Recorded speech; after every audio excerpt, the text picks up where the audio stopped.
month. But, yeah, the Zoom thing, I should have freaking invested in that, man. I couldn't retire, but I could have had a pretty cool little nest egg. Yeah. Yeah, you could buy some New World Carnolians again. Oh, fuck that. Never buy them again, huh? Nothing. I will never buy another freaking queen out of California or anything out of Cal. Everything I buy out of California sucks.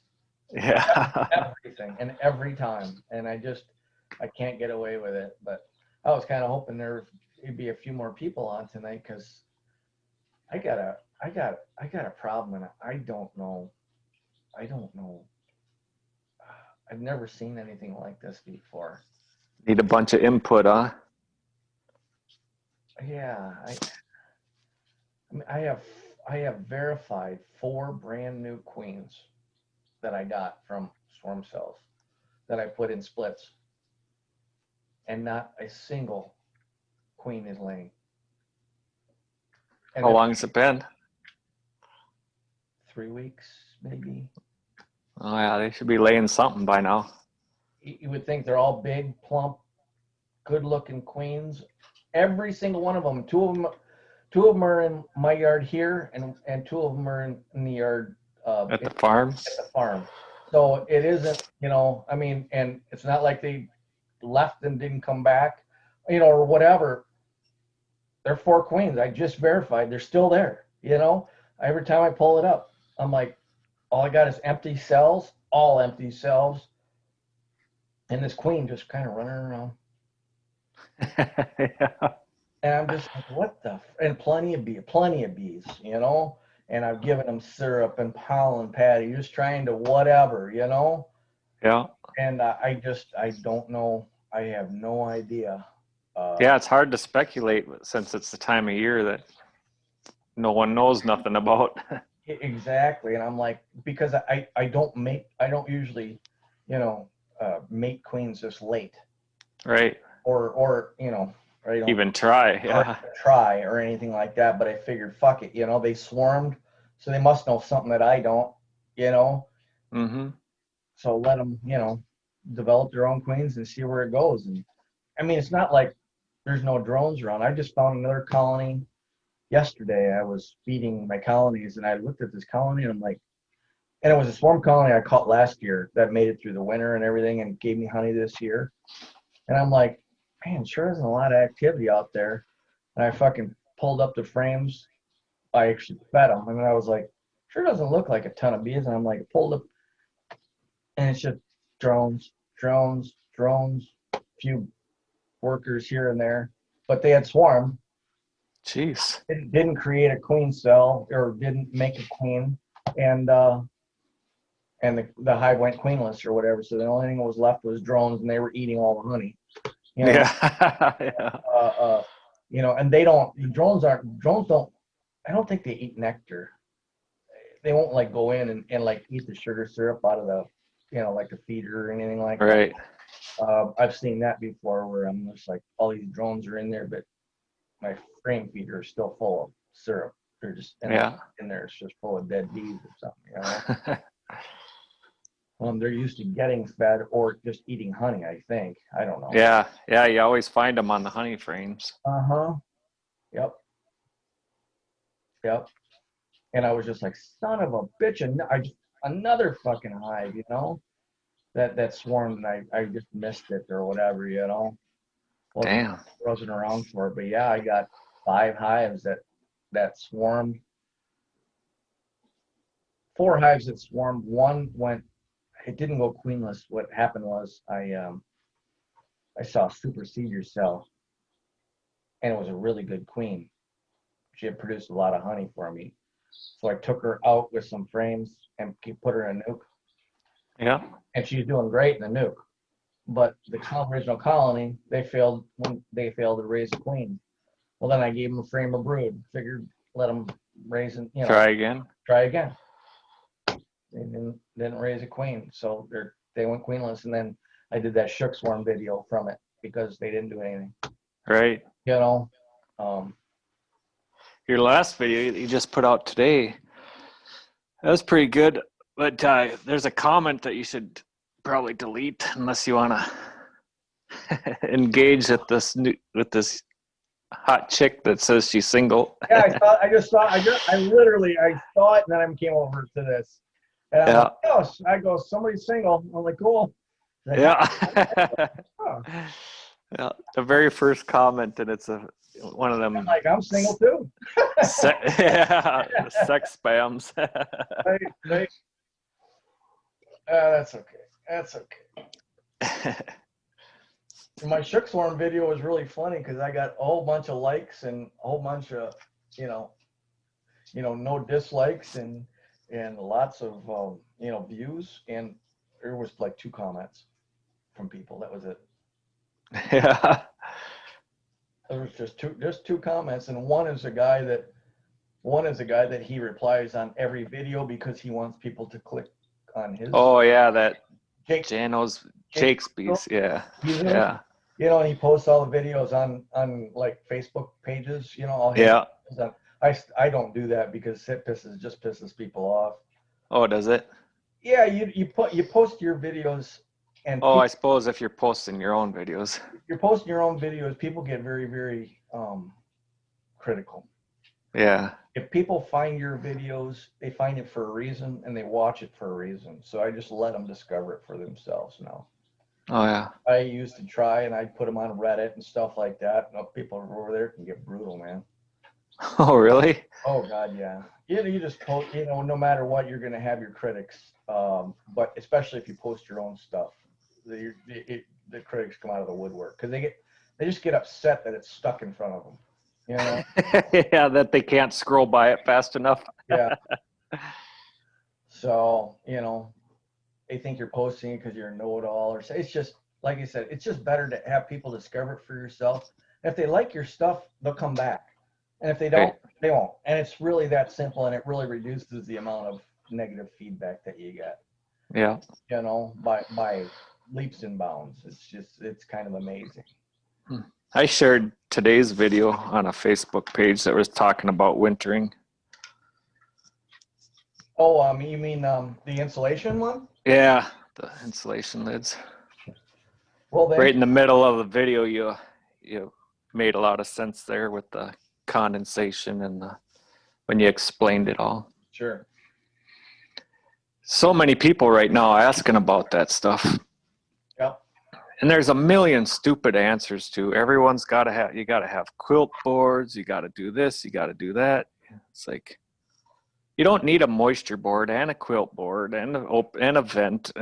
just put your styrofoam up there. Call it quits. Styrofoam up there and an upper vent. I'd love to experiment on an upper vent. Yeah, because I'm not sold on upper vent either. Yeah, no, I just because I'm just, I do see I see the frost coming, in the winter. I can see them expelling out, damp air and stuff like that. I still can't get over some of the times in the spring when I find my hives and I pull a frame out and it's full of water. Yeah. I don't understand that. Well, it probably won't happen this year because you've solved the problem on that, haven't you? No. So it's just in your nukes with that hole above like you say, the condensation and everything collects on the bottom with some sugar water and makes sugar water, and then they store it. Yeah. Yeah. It's for the one with the just a little hole on the bottom. Yeah. A full open one. Yeah.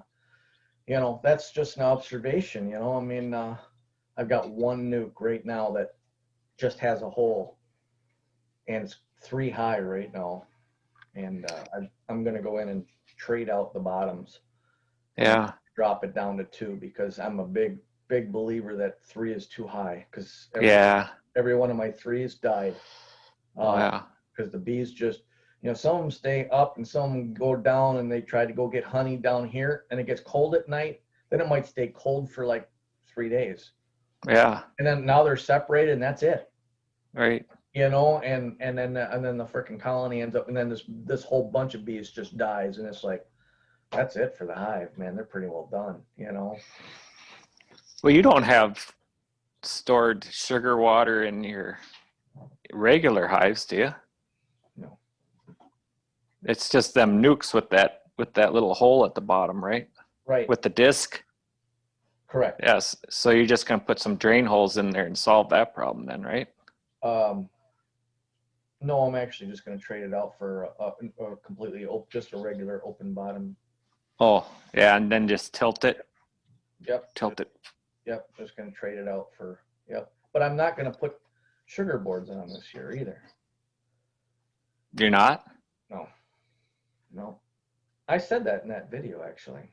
Well, you said you weren't gonna put it on right away. Right away, right.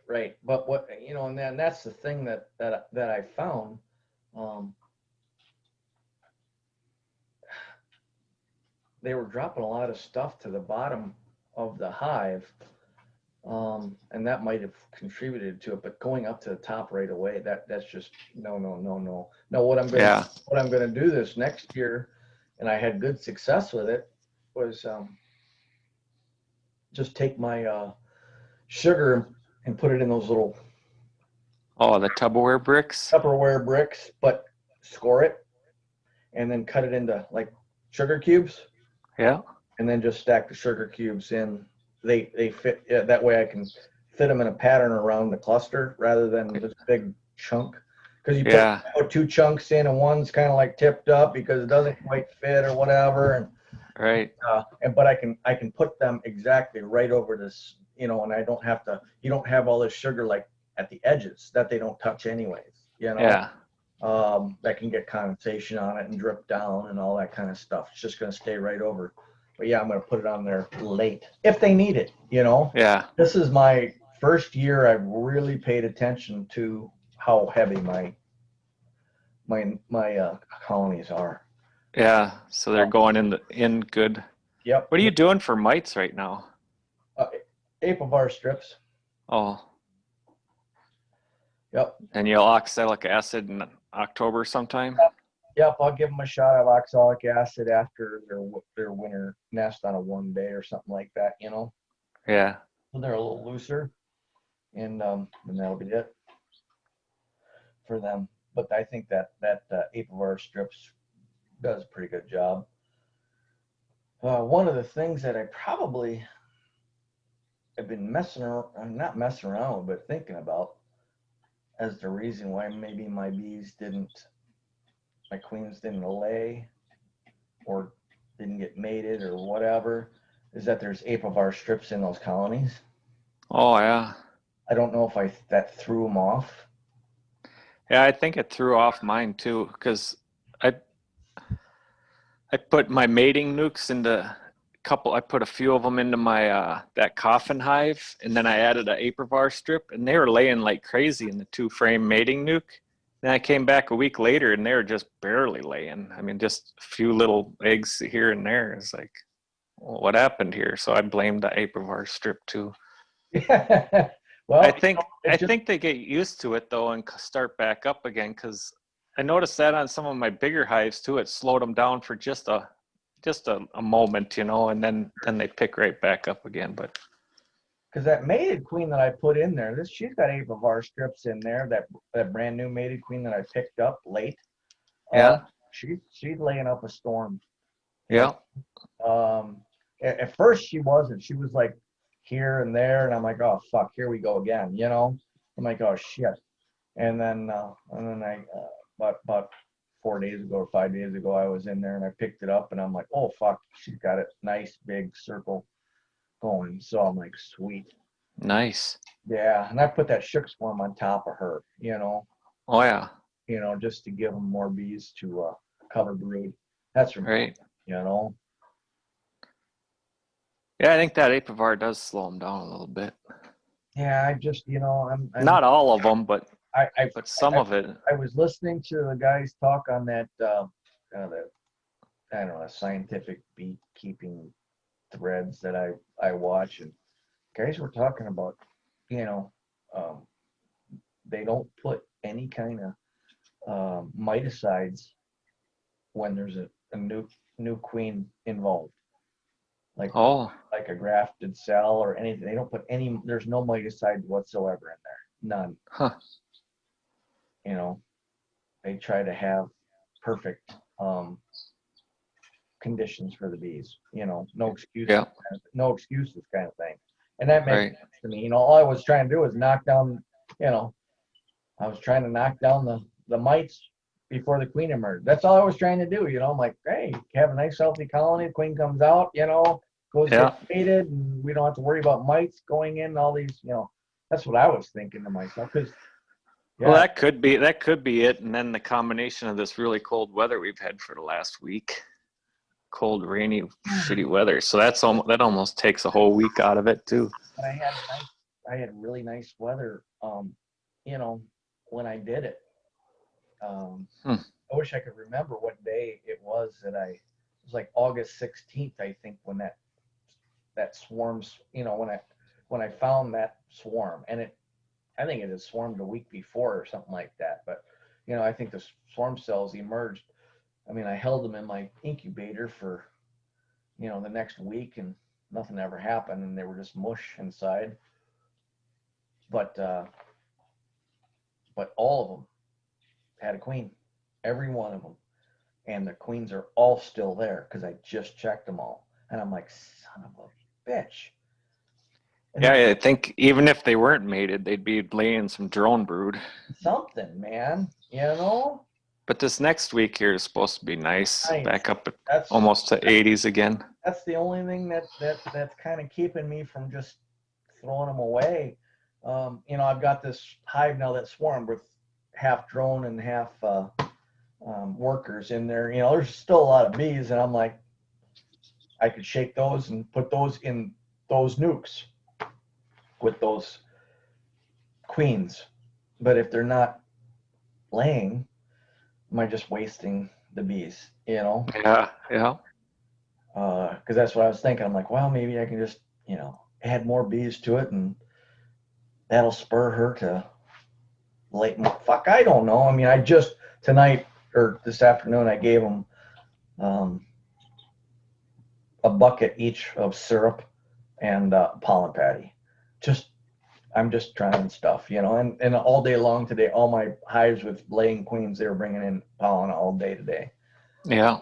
which is kind of funny because they haven't been bringing in anything for a while, and all of a sudden today they were bringing it in. So, Huh. some goldenrod, some I don't know, white stuff. I don't know what it is. Yeah, I'm getting some white stuff too. I don't know.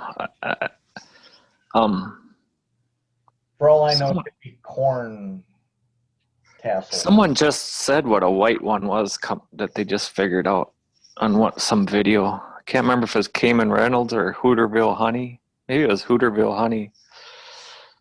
Said a lot of white pollen coming in, and he said what it was.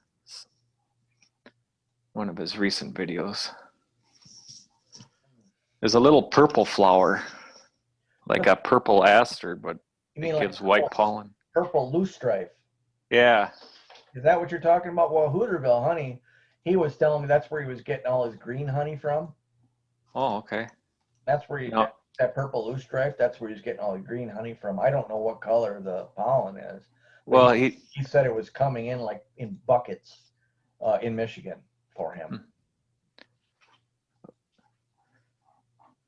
I think in one of his last videos, he made a comment about the white pollen, and he just figured out where it's coming from, and it was some purple flower, Huh. Oh, look at that. Wayne has joined at 5:56, and then Wayne joined again at 6 o'clock. Yeah. Okay. Go on the Facebook, remind them, I guess.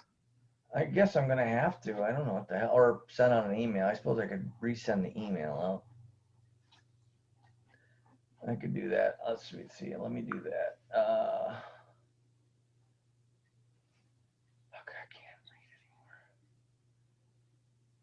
read anymore.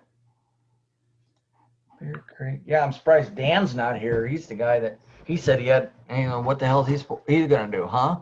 Yeah, right. He's retired. He's like, what else have I got to do? Yeah, exactly. I thought that was funny. Let's see. Okay.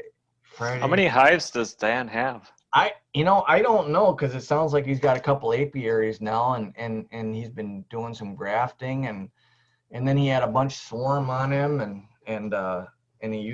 he gave away some mated queens. So I don't know how many he's got. He hasn't really said.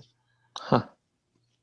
Plus, with his run-on sentences on the Facebook page, it's hard to follow. Oh yeah.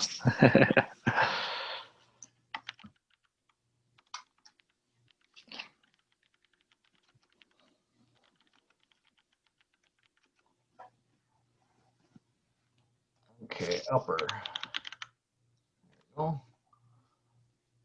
Send.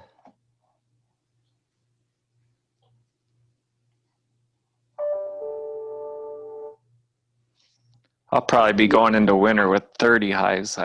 30? I don't think that New River honeybee's queen is gonna make it.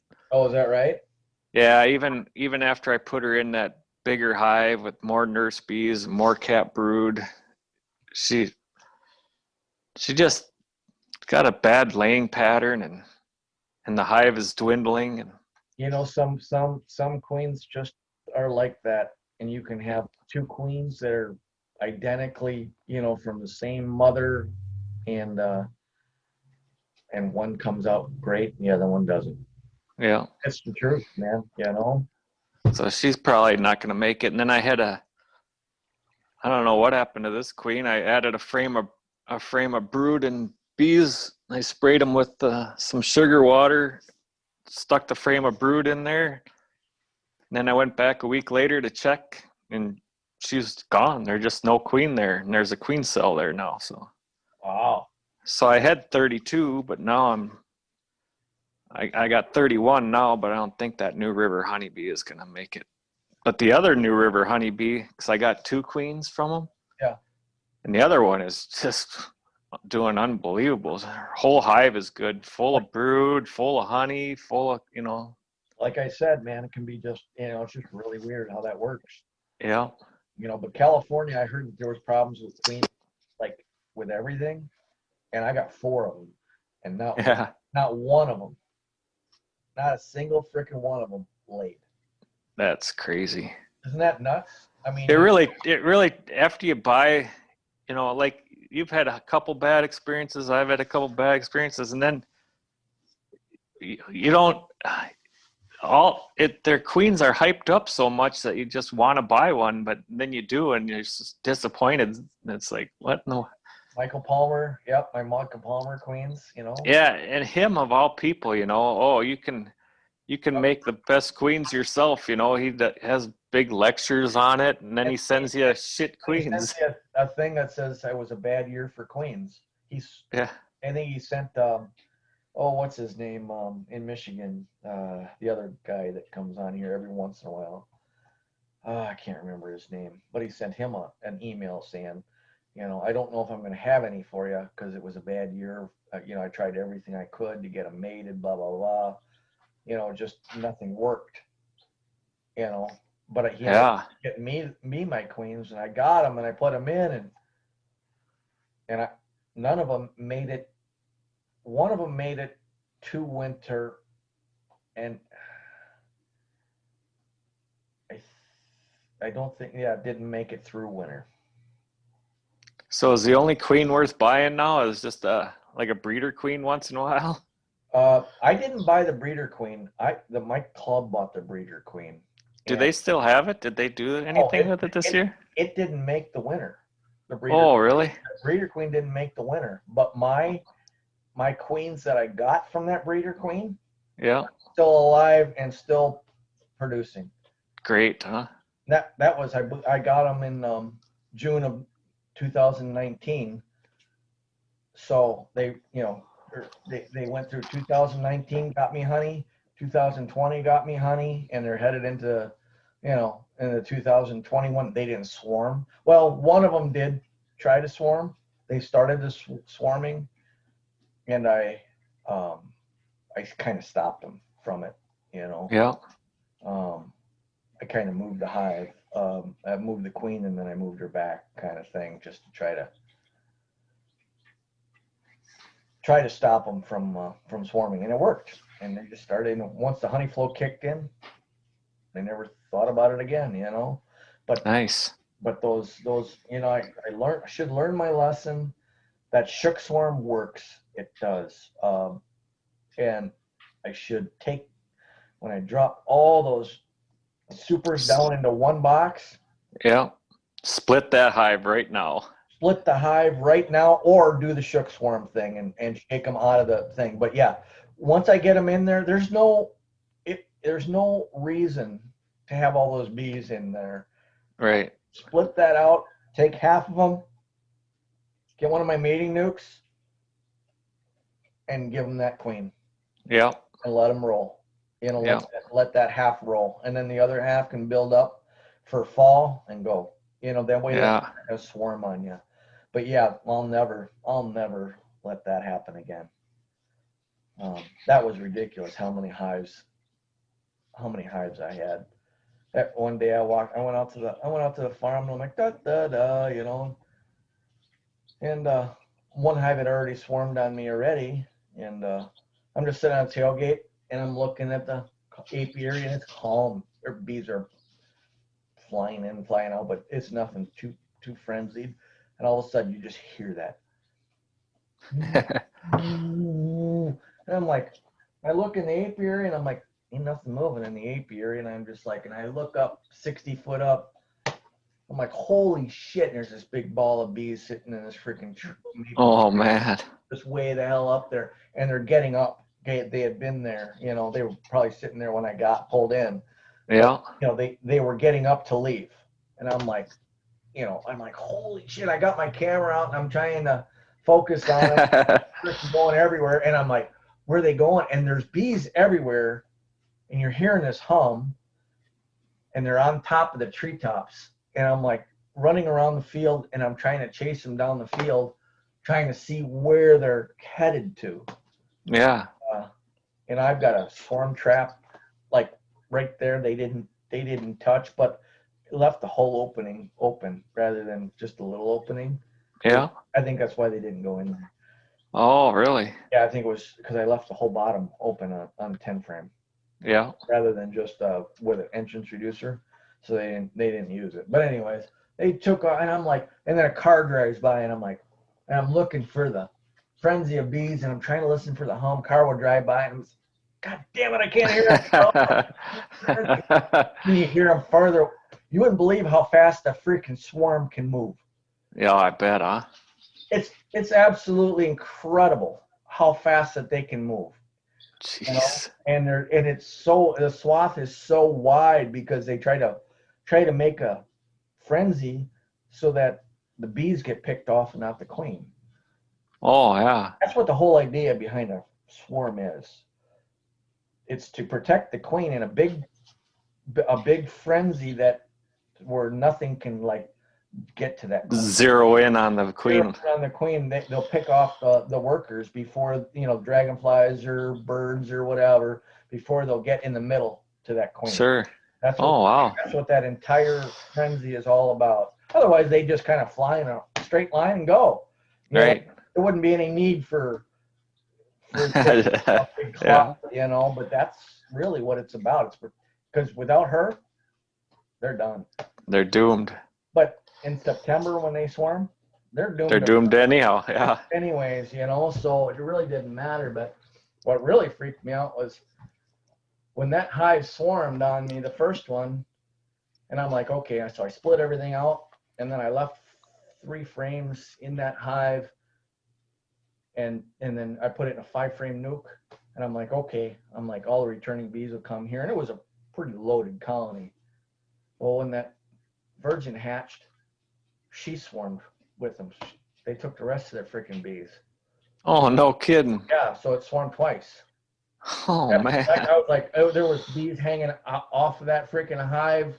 Like, it was just packed full of bees still. And I was like, holy crap. I split, I took 4 frames out of it, just loaded with bees.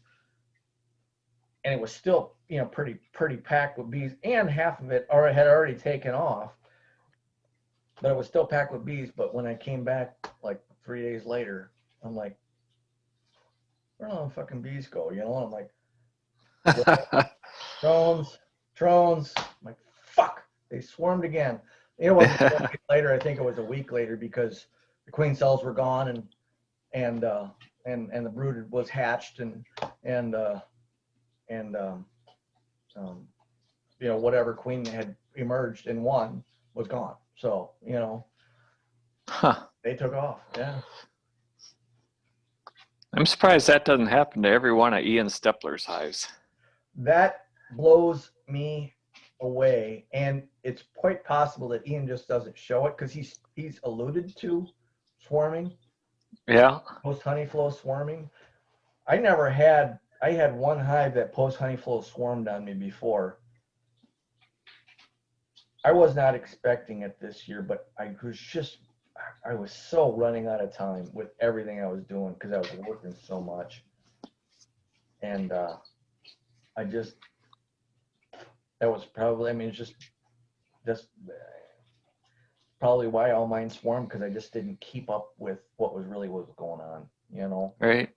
I wasn't over at the, twice a week or anything like that, Yeah.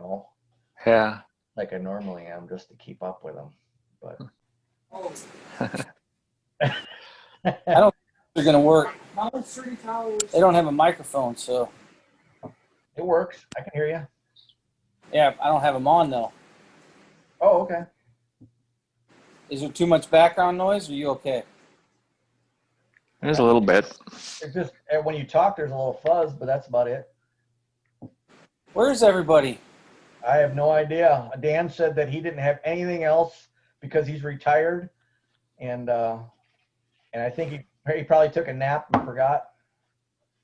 I was just thinking last week it'd be nice if we had a chat, and then you scheduled it, and I was excited all day, and then I got caught up and had to go pick up one of our vehicles that was at the shop, and just got back, so I'm here.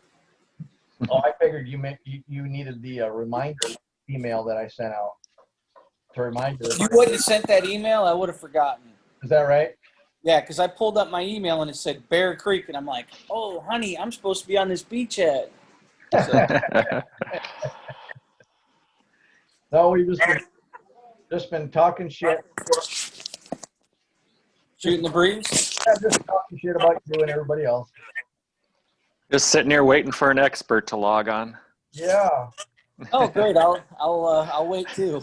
You'll wait with us. No, I was telling Wayne that I said I don't know if anyone in our group can help or has an answer. Probably not. I've got 4 queens that are newly mated in August in 4 different hives in 2 different apiaries, and not one of them is laying a single egg. But they're in there and you can see them? Yep, I was just in there yesterday.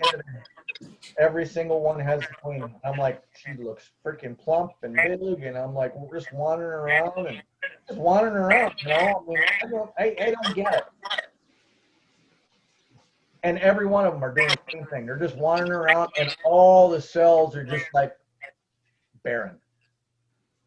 I'm just like, well, shit. Guy had given them syrup, and I had given them pollen weeks ago. Trying to spur this thing, and I just gave them more pollen and more syrup today, and I'm just like, man, we're talking. They've been emerged for at least 3 weeks. Is there any real pollen stored in there? 4, no. Oh. No. We're talking. Maybe give them some real pollen, maybe. I could understand one queen having an issue, Yeah. or something like that. But all 4 queens, all from the same, swarm hive. But I split the frames out, so they'd emerge in different hives. They were made splits with swarm cells. So these are, quality queens. They're swarm cells,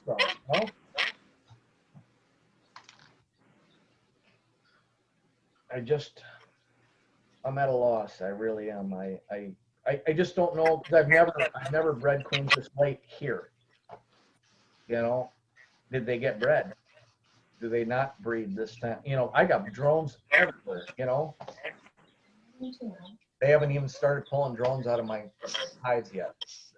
You'd think they'd be drone laying though at this point, right? Even if they weren't. You know, Wayne just said the same thing to me.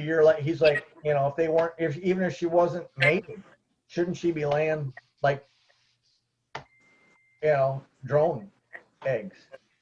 And so I went into my, you know, foundationless frames where they make all the drone cells, you know, looking to see if I can see eggs in there. Nothing. I just don't get it. I was all excited because I'm like, oh man, I can make something out of this, you know, make lemons out of lemonade, you know, lost my hive, but hey, I got 4, you know. Huh. I should have taken you up on sending me a queen, Brad. Yeah.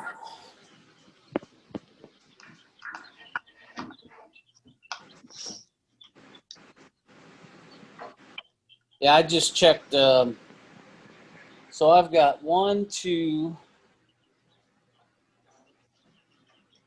3, 4 mating left with queens in them. Really? Yeah. Wow. So three of them are mated and are laying, and one of them should have probably done her flight. Well, we've had some bad weather the last few days, so maybe today she went. Yeah. What's the temp in there? Today was in the 60s, actually, the high 60s. The coolest day we've had. Oh, it's been high in the 40s here for the last 5 days. High in the 40s? Yeah. It's hard to get winter bees if your queen's not laying either. Yeah. It was 36 last night.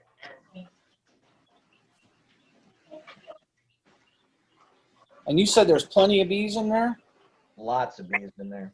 Yep. I got 4, and there's only 4 frame nukes. You know, it's not like these are, you know, big, wide, you know, spread out or anything like that. Plenty. And the other hive is a 8 frame. Well, it's a 10 framer with 8 frames, and it's loaded with bees. But their queen just, I don't know, just disappeared one day, and so I gave them a frame brood. So they've got, you know, nurse bees in there plus plenty of bees, you know, plenty of bees to cover, and that queen is just walking around in there.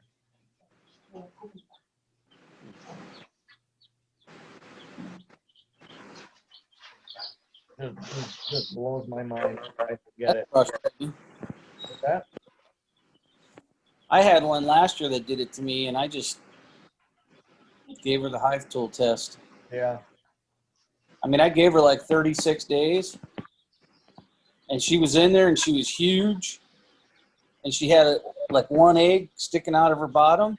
I remember you talking about her on a video. Yeah.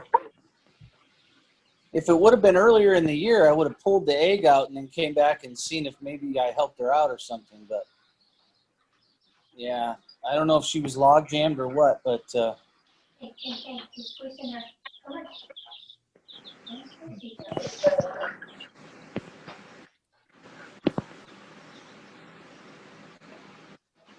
Brad, you got to explain this little.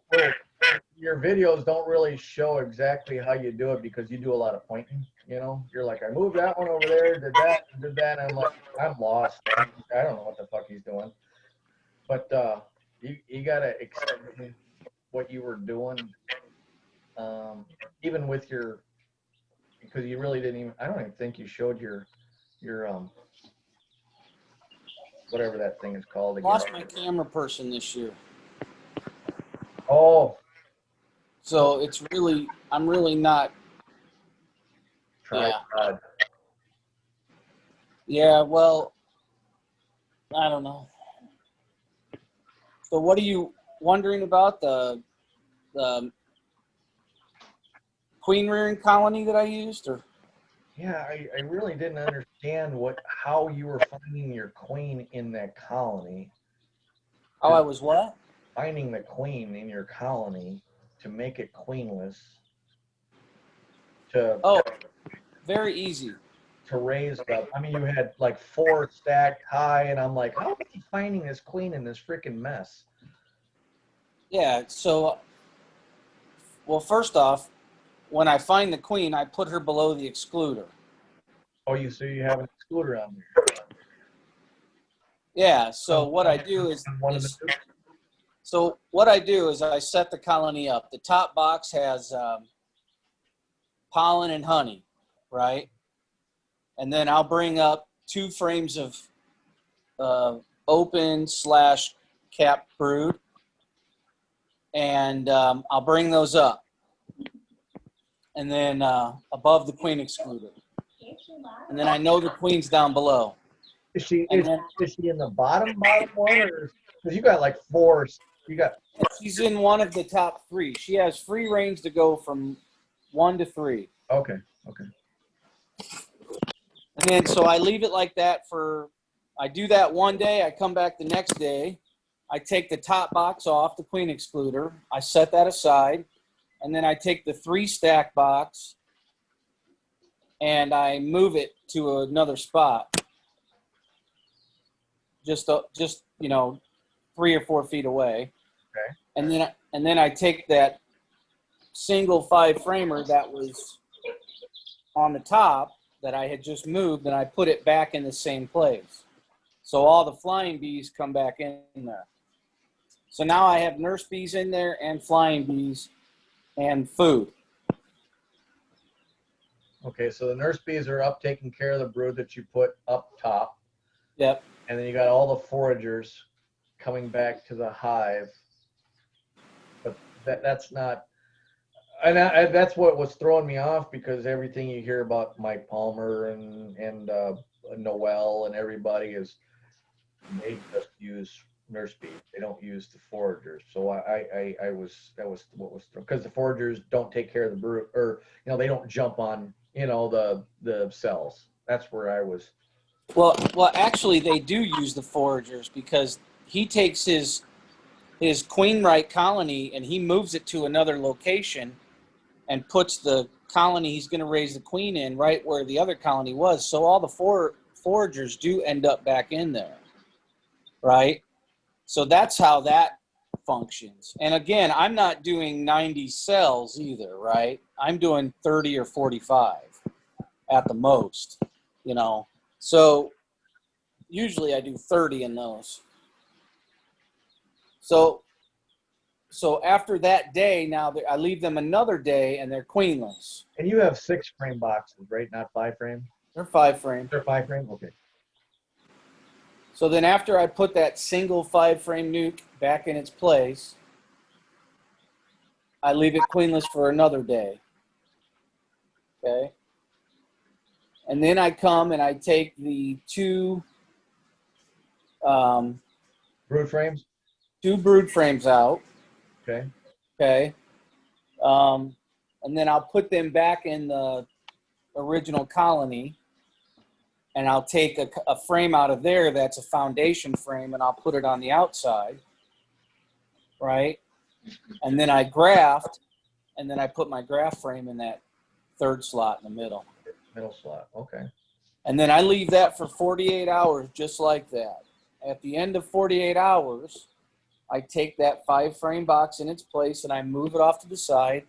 I take the original colony and its 3 boxes and I put it right back in its place. I put the queen excluder on top, and then I put the 5 framer that was drawing the cells back on top of that. And then I wait 3 more days and I go back, and then as soon as the cells are all capped, I pull them out that day and I put them in the incubator. Okay, so you don't have you said you were going to use a board that slid in and out, but you didn't end up. Cloak board. I did try a cloak board, but Okay. I did a video on it, but it was me again doing it by myself, and I'm terrible at it. And So I did it and it worked. I did not love it though. It was a pain in the ass a little bit. A little bit. A little bit. Was it? But so is 4 or 5 frames, 4 or 5 framer stacked. Sure. You know what Yeah. I think next year I'm gonna do 8 frame colonies. Oh, wow. I think. Because I've got 2 commercial guys that want to buy cells from me, and they said they'll take them starting in May all summer. Well, you gotta have bees for that, and now you do. Yeah. And now you probably do, but if you're starting off with just 20 colonies, you don't have bees for And a stack. and even if I don't have the bees for it, they'll bring me the bees. Yeah. So like the one guy, he wanted me to do some. He brought me a 10 over 10. You know, the boxes were like trash. I couldn't even use it because you can't put a cloak board on with boxes that have cracks and Back then, yeah. And he didn't understand that, and I'm like, yeah, but I can't do that. Plus, it was like really old, and it was all new frames. So I took it out, and I had a couple of 10 framers, and I put them in there. just the frames, yeah, just take the frames off and keep them in your boxes. I was just curious, yeah, because you were talking about cloak board, and I'm like watching the videos, and I'm like, I'm not getting this cloak board. I'm just in my head, our discussions, and I'm like, I'm just not understanding what he's doing. And you didn't, I don't think you explained about the clean excluder, or I didn't understand that part of it when you were trying to, because you were pointing from, with your camera, trying to go this and this. If I was doing it right, I would plan it out. You know, like you were really successful this year, so that's why I was kind of really, hell, you did it, you know what, though, Kevin. I don't know if it's my location or what, but like from the 1st of April, even late March till today, even right now, I have an unbelievable amount of pollen coming in. I never have a pollen dearth, and I had 1 week this year where I didn't have nectar coming in, and that was right after autumn olive because black locust didn't bloom. So that was like autumn olive, if I remember, was that May or April? It was like a week straight, 1 full honey super, like in 1 week from autumn olive. And then like black locust usually happens, and black locust didn't bloom this year here. Black locust didn't bloom this year, and neither did basswood. Yeah, now basswood bloomed a long time. But really? So like last year I didn't have any nectar at all in August at all of August. This year I have not had any days without nectar, and right now the nectar is coming in as heavy as I've ever seen it this summer. So I'm just Wow.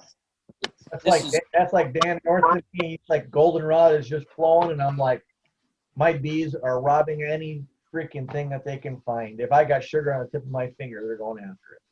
I still have full entrances all open, and all these bees in the same yard next to each other. I haven't seen any robbing. Oh my God. It's just The only time I see put anybody, buckets on, and the buckets are leaking a little bit, and a million bees go for the little leak, around the edges of the bucket. It's crazy. now the other day I did take like 1 frame out. It was a drone frame. It had a lot of drone brood and a lot of nectar in it. I took it out to freeze it, and I set it to the side, and there was a lot of activity on that after about 10, 15 minutes. But I never seen any robbing of colonies. So I need to start with the weather now. I think I'm going to probably this weekend, I'll probably work on putting reducers on and stuff now. Yeah, we have 2 totally different flows. Completely. Mine ended probably August 1st. Our flow. Wow. Here. Yep. I started feeding August 1st, and they've brought in nothing since. I only think I'm going to have to feed a couple colonies. That's awesome. Yeah, Yeah. that's really good. Wayne, you're kind of like me, right? Yeah, I'm exactly like you. I didn't as soon as 1st of August. It's done. Yeah, and Can't Wayne, even go in your hives. or not Wayne, but Dan is just 2 hours north of me, He's putting supers on. and yeah, he was putting supers on left and right of sweat sock smelling honey. Goldenrod is just nasty stuff. It's good for feeding bees, but it's not good for much else. There's some people around here that like goldenrod honey. I heard that taste- after it turns to honey, you can't smell it no more. Oh, is that right? Yeah, just the nectar smells, I Oh, the guess. nectar smells? Okay. Once it dries out, it's actually good honey, I guess. Okay. Well, I'll take Yeah, it people for out it. here that like it. I've never smelt it or tasted it, so I don't know. I don't get much goldenrod here, so I don't have a freaking clue. Yeah. I bet you if I put it, because there's fields full of it that I pass by all the time. It's just that where my apiaries are, it's just not there. I've got some in the ditches or something like that, but nothing like, if you go on a high line and you see it like for miles, just yellow. That's probably what Dan's got, or Dan's dealing with. He's probably got his apiary near something like that, Right. How was your honey harvest up to August though? Like how was that? Best I ever had. And no basswood? No. My clover lasted till into August, and it never lasted into August. There was standing clover in August, and I was like, holy crap, man. But yeah, it was the best. I got more honey than I know. I don't know what the hell honey, honestly. I'm in it for the bees, and I got all this freaking honey, Wow. Yeah. I tried your queen rearing there, Brad, with what you just described. It worked good for me too. Good. Did you bring up any nurse bees with your finished when you put it into a finisher mode? Finisher stack? You don't have to then, right? You don't need to. Well, don't you need nurse bees up there to keep them warm and finish it?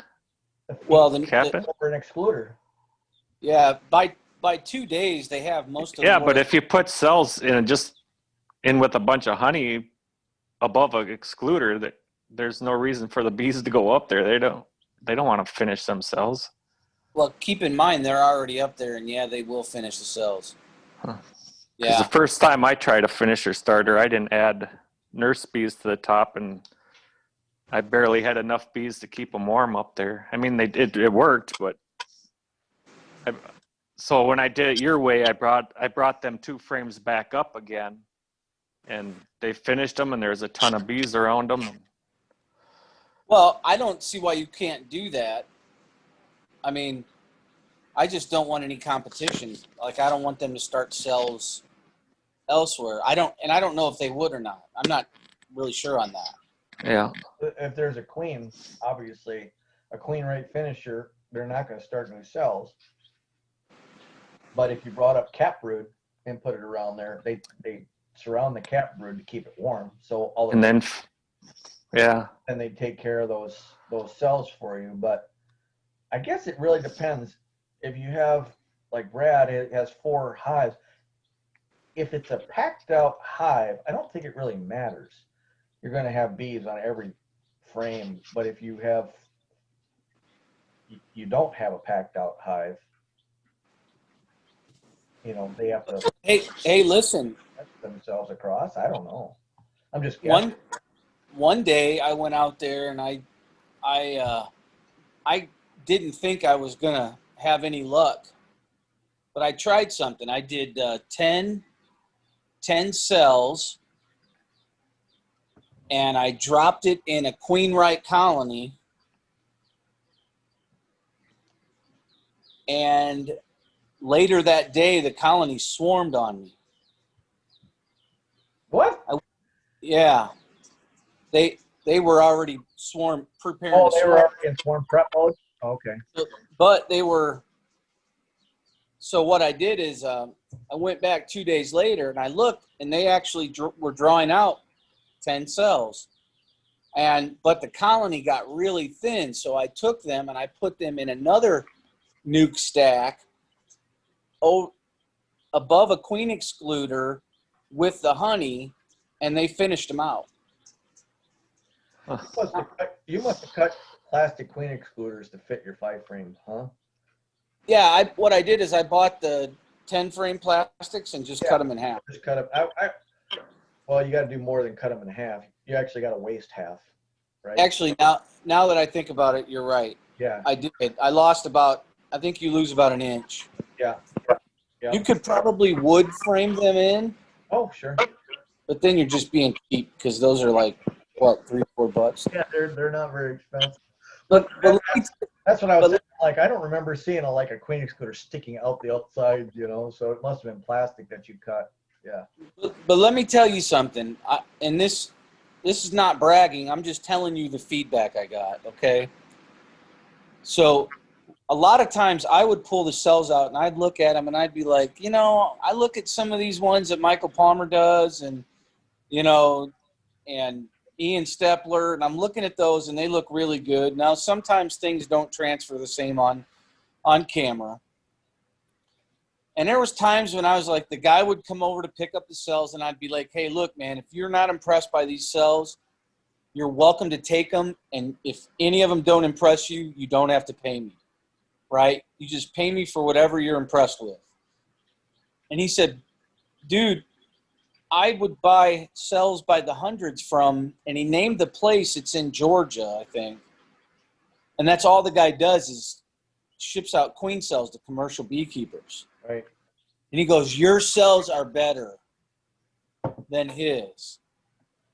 And he says, I'll be honest with you, I really think that you ought to think about making a business of it, because that guy's business is $1 million business. Sure. But I can't do that because, I can't do that now because I have a job that requires my time. Right. And I don't live in Georgia. So I can queen rear from May, June, July, August, 4 months really, But if I get 20 cells, they come over and give me $100 every Saturday. Yep. You know what I mean? Yep. And if I pick up a couple of those guys, that's $800 a month. Yep. That's pretty good. That's really good. Hell yeah. So next year, I think I'm going to probably end up doing like 4 starter finishers. Sure. And then and try to roll out that many cells and keep those going and just thin them out as I go, because they do need thin. Because the one colony, that one that I showed you guys in the video, the last time that I did it, so right before the last round, I noticed swarm cells. So I went in and destroyed all the swarm cells, right? I grafted, went through the whole process again, pulled them out on day 5, went through the colony, and it was ready to swarm again. So I split it. I took the queen and a couple frames of brood, and I made a 5-frame nuke with her. And then I let that colony make its own queen. And I got a really nice queen out of that colony. It was strong. And then I put Mite Away Quick Strix over top of that nuke. I combined it with another small little 2-frame mating nuke and three frames. But it really wasn't more than 5 frames of bees. And I put that Mite Away Quick Strips on there and came back a week later and the queen was gone. So I did find something out about Mite Away, Kevin. Remember I was talking to you about that colony I thought might be diseased? Found out it's most likely not at all a disease. It's when the quick strips get older, right when they get close to their expiration date, they get slimy and gooey. Correct. Okay. And so I was talking to this local guy, and he said the problem is when they're like that, they off the gas at a higher rate. And he said, and a lot of times it'll kill all the brood in the vicinity. Yeah. And so I had 2 colonies like that. I tried to warn you about the Mighty Way quick strips, man. I never touched that shit. Yeah, Nope. I don't like it. I don't think I want. I think I'm going to go back to doing it exactly how I did it last year. Okay. And that is July 1st, everybody gets a new queen pulled. Just let everybody make a new queen. Now I might do it like half the bees like the week before and then the other half the next week just in case. And just do like the OTS on them if I don't, because I like that. I like the brood break, and I like the idea of putting my using my Easy Vap in there 23 days after the brood break starts. You know, it just, that worked so much better last year. And that formic is nasty, dude.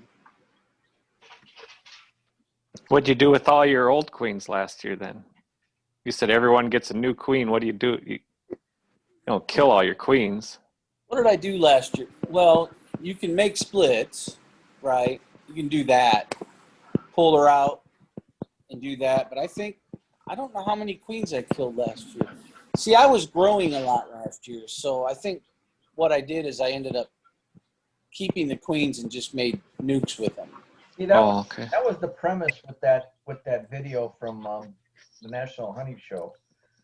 What the guy did was similar but different, and all they did was they put the queen in. Here, I'll show you.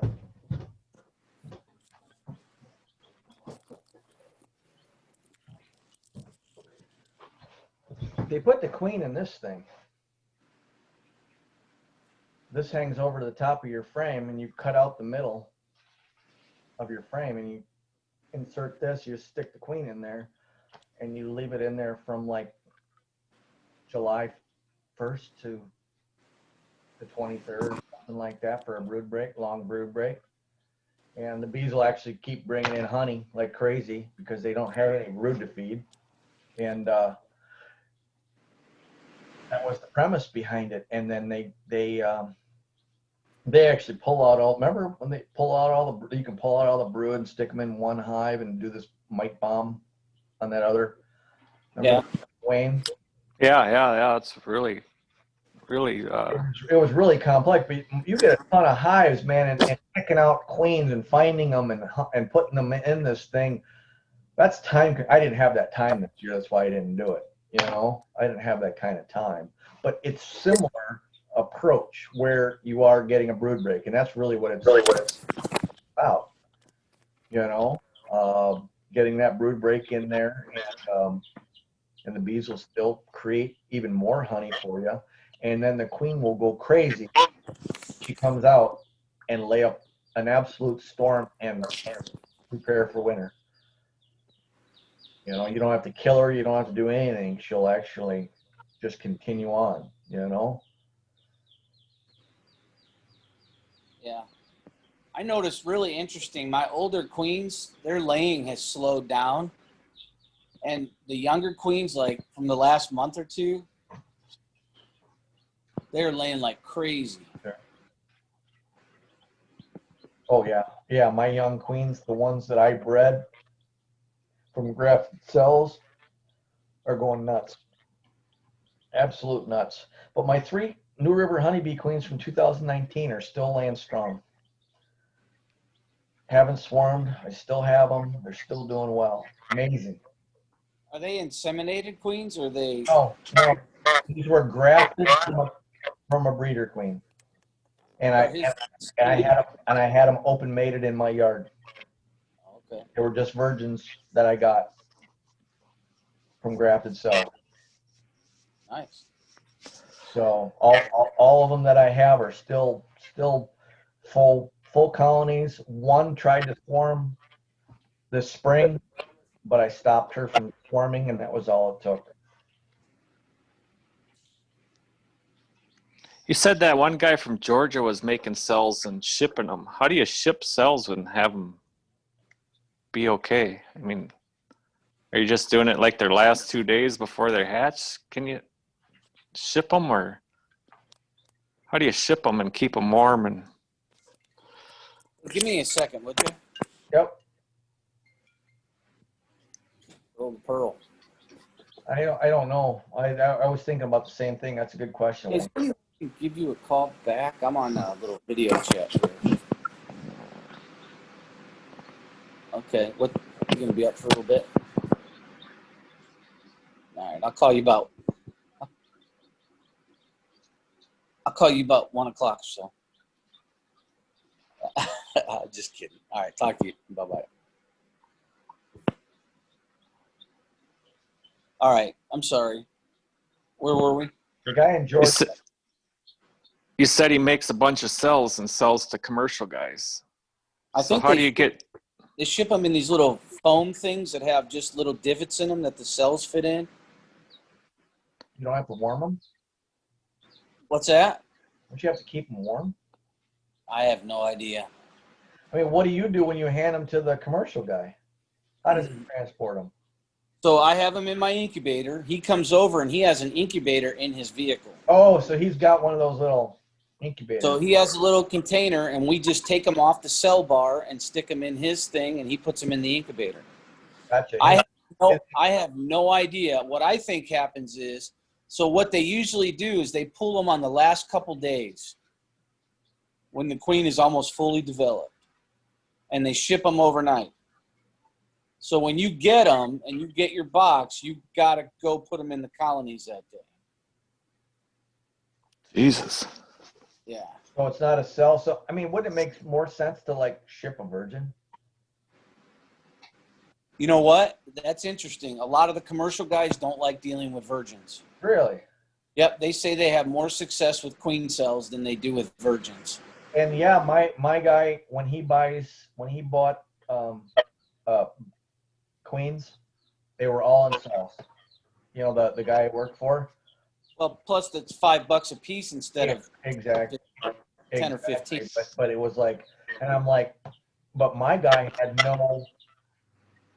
he didn't own an incubator or anything like that, and I just always perplexed me. It's like, how do you set up to know when time, when to go put all these things in? You never really explained that to me.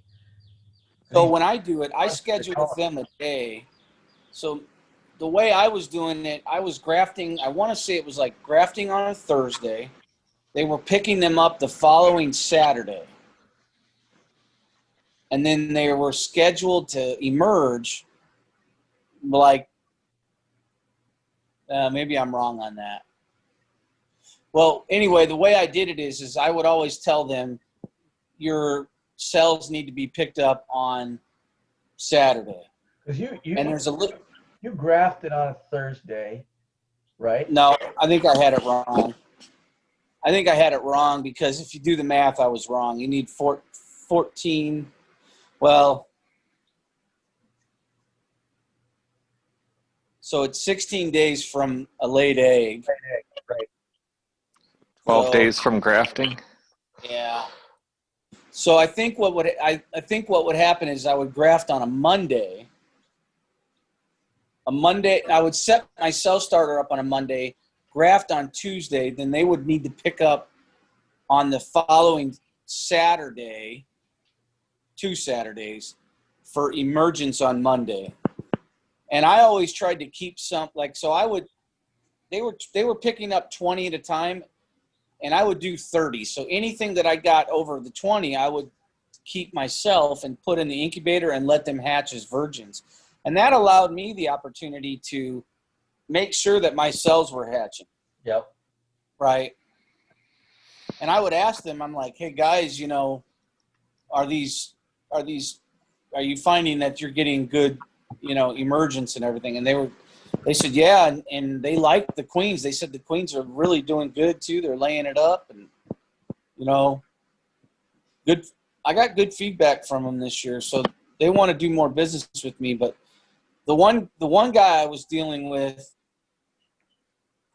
they worked for an old old timer, and he died over the winter. So they were kind of running his business, and then they were partnering up with a third guy who's huge, you know, 10,000 hives or something like that, ridiculous stuff. They were partnering with that guy, and then the guy's like, well, he would like to do business with you and buy cells, but he gets them for $4 a piece, and he wants you to sell them at $4 a piece to him. And I said, okay, I'll let you know. And then I talked to the other guy, and he goes, nope, he buys them at $5 a piece. I know exactly. I know exactly. And so I told the guy, I said, nah, because this other guy told me, he said, I can get you as many commercial guys as you want. Jeez. So I may have a really nice little thing going next year. Yeah, for sure. If I can get away from honey production, that'd be nice, because I hate trying to move honey. Yeah, me too. Me too.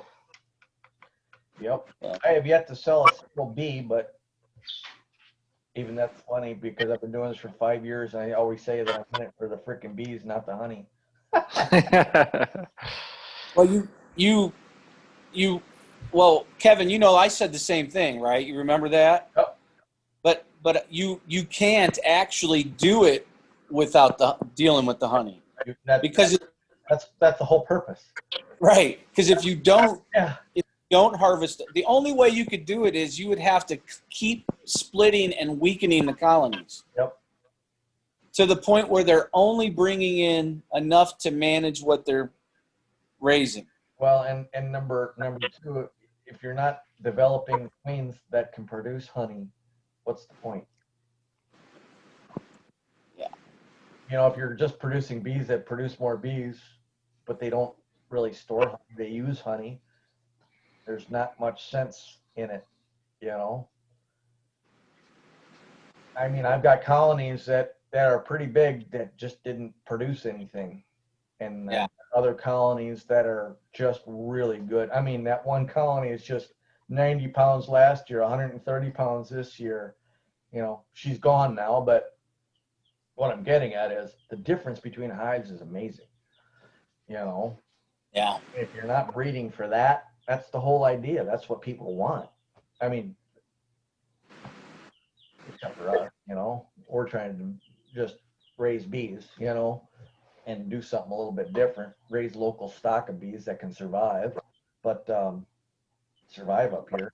But we also want to produce something good that, you know, is going to produce some good honey for people. It's the whole idea. Live through winter, produce honey, Yep. you know. So you got to know that aspect of it. So keeping a few hives around to produce some honey, kind of got to do that. You got no choice, you know. So you know what you're, you know, what queens you're breeding from, you know. Just my opinion on it, anyways. You can't just breed from a queen just because she's just good at producing more bees. I look at it like this, man. You can keep bees however you want, for whatever you want, but you're going to find out real quick what works and what doesn't. Yeah. And like you always say, Kevin, you know, it's not the same. Yep. It's not the same for you at your location. That's right. As it is for me at my location. That's right. And Wayne's location is different. And you can move me 10 miles down the road and it be different. Yep. That's why You know? I'm sitting here going between the difference between me and Dan. It's amazing. It's just simply amazing. You know, he got such a late start this year, and I was already started, and now he's producing all this freaking honey, and I've been done for a month. You know, and that's just only just a couple hours. You know, it really is. Beekeeping is local. You got to find what works for you. But Hey, 100 pounds of honey is really good. You said you got 100 and what off of one? 30. That's awesome. Yeah. Yeah. That ain't Tim Ives awesome, but it's awesome. No, it was 90 pounds last year from a package, and 130 this year. And then they swapped on me. But Have you guys ever seen the Tim Ives video where now keep in mind he lives about an hour south of me. Right, in Indiana, right? Have you seen the video where he is supering up on March 23rd? No. It was ridiculous. He's got this 3 deep colony. Now it was a warm March, right? Yep. He's got this 3 deep colony, and you could see the bees boiling out of this. And he's stacking like 6 supers on in March. It's amazing, but I mean, you know, around him there might be fields just full of dandelions that just come up. You know, everything is different. And like Michael Palmer, you know, he talks about that dandelion honey and how people hate it. And he's like, I make a ton of honey, and people should really take advantage of that dandelion honey.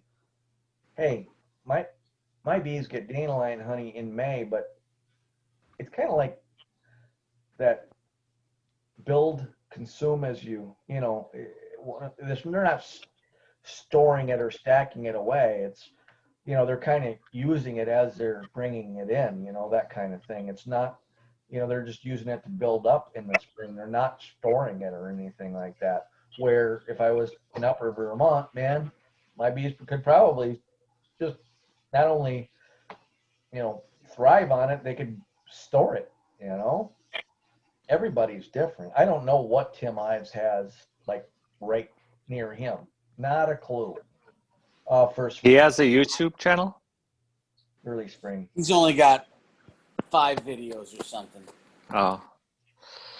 Yeah. I just seen him post in your nucleus colony Facebook page. Brad's friends Yeah. with him on Facebook. But, you know, he said for him, if a colony doesn't get 400 pounds of honey, it's not a good year. And his colonies are like ridiculously. And I guarantee you could take Tim Ives and his bees and bring them up next to me, and his bees would probably do the same. Yeah. As mine, I have no as idea. mine, as not I mean, not the same as they do down there, the same as they do as we do here. Because I've been watching the commercial guys and everything. They don't have any more honey stacked on than I do. You know, it's just what's available to your bees at that location that you're at. Where are the bees flying to? That's it. I could go 5 miles down the road and be different. You know. how many pounds does a deep super get to be? You know, Is it 90 pounds? no, it's not. It's not that. I have grabbed a 75, I think. I have grabbed a deep hive, stood on the scale, and it was like 80. We calculated it to be like 85. That was one of the really, really heavy ones. It was 80 something pounds. But you also have to understand that an empty hive full of frames is 17 pounds. So he's getting Ian Stepler type honey, and he doesn't have canola fields for miles and miles and miles. Getting more honey than Stepler, I think. Oh yeah. No way. Stepler doesn't say how much he has, but when he stacks 5 or 6 on, that's probably, you know, 60 pounds figure on average per deep of just honey. And you get 5, that's 300 pounds that Stepler's getting, you know, on average. Yeah. But I have no clue what flowers that he is. But I guarantee you, like I said, if I was like you, Brad, he'd probably pull in the same amount of honey that you do. Just because it's, Well, there's no way he has enough flowers to, unless it's tree flowers like basswood, I suppose. well, it can be tree flowers, but it also can be dandelions. Well, you'd need hundreds of thousands of acres of dandelions to get that much honey, wouldn't you? I mean, if Ian Stepler is on a whole square mile of canola and is only getting 4 or 5 boxes, I mean, just think how many dandelions or basswood trees that would That's not his only flow. Like he's got, you know, sweet clover. Oh yeah, but it's his main Also- flow. also I have- mean, you it also takes a have- flow like that to get that much. I mean, You also have to understand that Ian only has 1 box of brood. well, pretty much everyone does. I think I think Tim doesn't have. I think he carries 2 frames of brood in his, or two brood boxes. But No, they don't. Three brood boxes. Yeah, but that third box has a lot of times. Honey. Yeah. He doesn't use a queen excluder. But he has a very no. Now he does use a queen excluder, but not the kind you would think of. Okay. So what he does is so he's got his 3 brood boxes, and the first box that goes on top is a foundationless box. Then he puts a couple of drawn combs up there. So what that does is that gets the bees. The queen, he said, doesn't like to go past that foundation. It doesn't like to go past a honey barrier. Well, she doesn't like the foundation, so she usually will not go above that foundation. And then once they start really drawing that out, he'll take another one and put it in its place and move that one up. Gotcha. Yeah, that's how he does it. That's a lot of back-breaking work if you 10 high. Well, some people argue, why don't you just get the same production from 2 hives? Yeah. But he does have an interesting point, and because I've been talking to him, because I'm trying to compare what I'm doing. I'm doing 3 deeps with 8 frames, right? What I'm seeing right now is that bottom colony, I'm sorry, the bottom brood box right now is almost all pollen.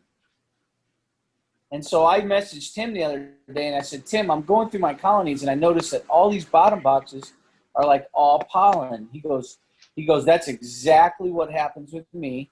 And he goes, and why that works is, he said, when you get, you use the 2 framers, he said that a lot of times you end up having to flip your boxes because the queen will end up in the top and then you flip your boxes. But he said, I find that I don't have to do that because my queens will drop down there and they'll utilize that pollen in February, late February. That's what he noticed. So he said that that's par for what he sees in his triple deep brood boxes. So we'll see. That's a lot of brood box, man. They do that in Minnesota too. That triple brood box. It is a lot. I agree.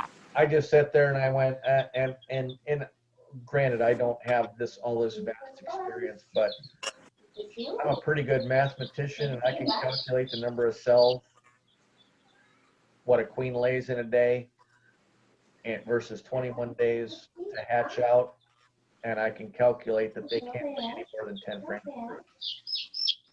You know what I did, Kevin? There's absolutely no way that there could be any more than 10 frames in a colony, and I don't care. I don't care what's his face, the skinny bee man says. You know, there might be brood in both boxes high up and make it look like, you know, a circle in each one, but the outside is not full of cap. I don't know, man. In the spring, I had colonies with 15 frames of brood in them. I can guess 15 frames of brood, but not 15 full frames of brood. I mean, there's 7,500 cells per deep side. That's 15,000 cells, and that's 150,000 cells In 10 frames? 10 frames. You ain't gonna have 150,000 bees laid in 21 days. It ain't gonna happen. There ain't no way. You know, half the frames have got to be full of pollen and honey. One of the other things I did is I'd take my 3rd brood box and I would it would not have a ton of pollen and it would be mostly nectar or honey and brood, and I would bring that above the queen excluder And I would run it for the honey flow. I would run most of them two brood box, Yeah. and they did just fine with that. And then I could extract that. I could extract that deep, and then put it back on and let them fill that up with honey. Sure. So what I did is I would extract them. I think I extracted them in July, late July. And then I removed the excluder, put that third deep on top, put the excluder back on, and let them have kind of that free reign. So basically now, like most of my colonies have that top box is almost all honey. Sure. Right. So you figure if that's all honey and the second box is half full of honey, I have enough honey for the winter. Sure. Yeah. You know? Yeah, Ian, he does the single brood box, but he also puts it up to 2 boxes with brood in it, but it's still only, roughly 8 frames of brood. And when he lets her lay in a circle in this two boxes, but if she doesn't lay like up at the top and most of it's down the bottom, he splits it like 4 frames apiece, a brood. Yeah. In top and bottom, and then lets them cover both, and then he takes the top off and he splits it, and that's how he makes his splits before honey flow to maximize his production. But if he didn't do that, if Stepler didn't do that, and if he left all those bees in double box, Swarm. No, I bet you he'd hit Tim Ives' production. Because what Brad, you were talking about, it's like, why don't you split them into 2? Well, that's what Ian does, into 2 hives, and Tim likes to keep it all in one and put, have 10 hives. But I'll bet you his bees could produce on that canola that kind of production. But I don't think Ian likes to have them that high. Who would? Well, he doesn't have the boxes for it, for one thing. I don't know, man. Well, Ian's got. I mean, if he had half the hives but twice as tall, he could do it. All I'm getting at is that I don't think he likes to have them so tall. He'd just rather have 2 hives. Well, I don't think he can have that many bees without them swarming. I mean, he sets them up to reach the peak population during the flow. Well, what I'm getting at is that he'd have, if he didn't take the two brood boxes and split them apart, he'd still have the 2 brood boxes for them to share. Then he could put as many honey supers on, and they wouldn't need to swarm because they'd be the same number of bees and the same number of boxes. I don't think it works that way. I don't know. I think he'd probably match. I think that peak population that is without swarming, because if you go beyond peak population, they're just going to swarm, right? I mean, Well, you just can't. It's only peak population based on the size of the vessel that they're in. Well, I know, but you can't make a skyscraper of brood, and Oh no, I'm not talking. just because there's enough room doesn't mean they're not going to swarm, right? Well, no, but that's it. Tim Ives is doing exactly that. I don't know. He's leaving them in 3 brood boxes rather than 2 or 1. Well, like you said, you can't have that much brood. It's just from one queen. You just Well, right. But what I was getting at was Ian takes all that brood that the queen can do at her peak, and he splits her. Then he splits her in 2. right now he just set them back. He just So set that- them back Because they're going to reach peak population before the flow. They're going to go up. They're both going to go up. But you've also got a new queen laying in this one now. Obviously you've got a new queen laying. Yeah. So it's not And like you've got 2 queens in that one hive. You can tell when you got a good queen too, because that colony will go from nothing in a month. It'll be loaded. It's amazing. Oh, yeah. I wasn't sure what to make of Cameron Reynolds just did a video and he said, oh, my hives exploded in 24 days. And, you know, his split had to be split in 24 days. And I'm like,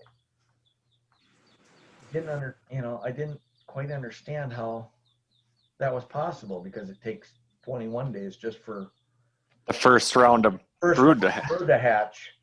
So I didn't really understand how that, you know, could. Yeah, I should have. It would be more like this 5-frame box is going to 5 explode in 42 days because the second round's going to be huge.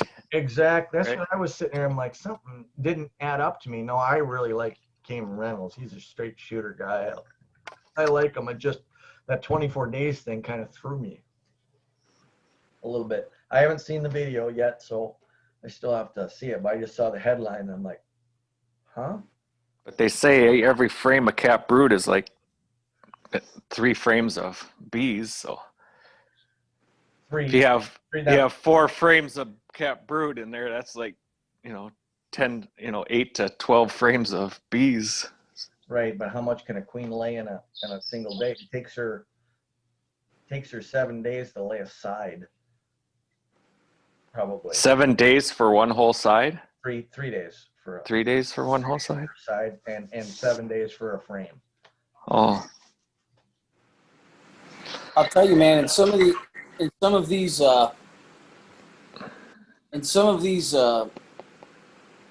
mating nukes that I got, when they start getting strong, what I'll do is I'll pull a frame of brood out. Are you talking about 2 framers or 3 framers? Either one. 1 framer? I have 2 or 3s. I don't have any 1 framers. Oh, okay. So they're So when I see that it's getting really heavy, yeah. like a lot of bees and a lot of brood, I'll take 1 frame of brood out and give it to another colony. And then I'll put a foundation frame in there, and in a week, it's drawn out and filled with eggs. Mating nukes are actually really a really good way to get frames drawn out. They are. They are. If you have a laying queen, they will. Yeah. If And that's always a good sign, right? yeah, if there's no laying queen in there, they won't touch the wax. They won't do anything. I don't know. I've seen them build wax without no queen in there. It's all drone cells filled with nectar, but my 2 framers have so much room that they start building comb on the freaking wall rather than the frame, and I'm like, gosh, dang it! I haven't had that happen yet. But I mean, literally, they built the comb all along this freaking wall, and I'm like, and it was all full of eggs. And I'm yeah, I have a problem too sometimes. I'm like, gosh, dang it, and then I try to scrape it off and stick it in there, and try to glue it on my. It never works. It doesn't. What a waste! It really is. It's just like, oh man, I'm gonna waste all these eggs. Oh my God, you got to be kidding me. like Brad says, it's a good sign. It's a good sign when they get bringing in pollen, a good sign when they're building wax, and good sign of this, a good sign of that. I've seen them do all that stuff without a queen. I don't know if there is really a good sign that you have a mated queen in there. That queen Unless you see it. I tried or eggs. from June, that didn't lay from June until I finally gave her the hive tool test in mid-August. They brought in pollen like mad every single day, and she was laying like 1 egg every hour or something like that, over here, and then an egg over there, and yet they were bringing in pollen. They had a rainbow of pollen. It was just amazing. It's like bees were doing their job, the queen just sucked. I'll tell you, I sold probably 20 queens this year. That's pretty cool. You're quite the salesman there, Brad.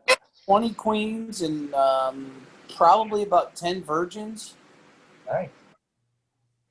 A million cells and some nukes. And Not a million cells, but a good amount of cells. I've been trying to get this group set up so that when we all get queens going, we can trade queens and get diverse genetics, Yeah.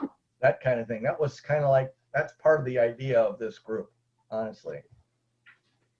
I didn't really do my part this year, so. At some point, we're going to have a gathering. Yeah. Yeah. Yeah. Maybe Well, my place, since I'm the warmest one, and you guys can come. Hey, Yeah. you know, man, right around April, May, man, you really got to get your bee fix, right? yeah. Yeah. For me, I'm sorry, man. I just can't go through Chicago and pay them all those toll fees. you can't. Yeah, go around the other way. I'll just take a ferry across the ice. We'll go up through the UP and come down. You can stop and visit Tim or pick him up on the way. Right. That's only like 15 Floyd, extra hours too. out of the way. You can grab Floyd, Right. come back down, get Tim. Right. Yeah, we actually. And since you're heading north, you can pick up Dan too. Make a circle. Just rent a van, Kevin. Yeah. Yeah. No, I really do. And I just want to, us to be able to, because it shouldn't be anything to be able to send a virgin through the mail. It would take 2 days. Oh, look at this shit. He's only freaking 2 hours late. Here comes the retired guy My with battery's, nothing to do. My battery's 1%, so I gotta go. Okay. Uh-oh. It's not personal, Dan. Holy Christ, ZZ Top. Somebody looks wiser than all of us. Oh, yeah. Yeah. Well, Hey, guys, good talking to you, man. I appreciate it. have a good one. See you, Brad. All right, take care. Bye-bye. Bye. Hey, Daniel. Uh-oh. He's connecting to the audio. There he is. Hey, Dan. Had a funeral, Oh, so a little late. yeah. Sorry to hear that. Yeah, you missed it. We're about 10 minutes from quitting here. Yeah, I looked at it and I said, "Oh shoot, I missed it all." Yeah. And yeah, I forgot all about it because of the funeral. And That's okay. well, I'll see if you guys are still on. Yeah, we were making fun of him because it's like, well, he was the retired guy that didn't have anything else to do, so he's probably taking a nap or something. Yeah. No, the retired guys have more funerals to go to. Yeah, it's an unfortunate thing about getting our age, isn't it? Yeah. Yeah. Well, what are you gonna do about it, though? I can't do nothing about it. Right. What are you retired from, Dan? I was dairy farmer. Oh. Yeah. Back and arthritis got to me at the end, so all the hard labor got to me. So, Right, all that bending over, yeah. washing teats. Did you retire or did you go on disability?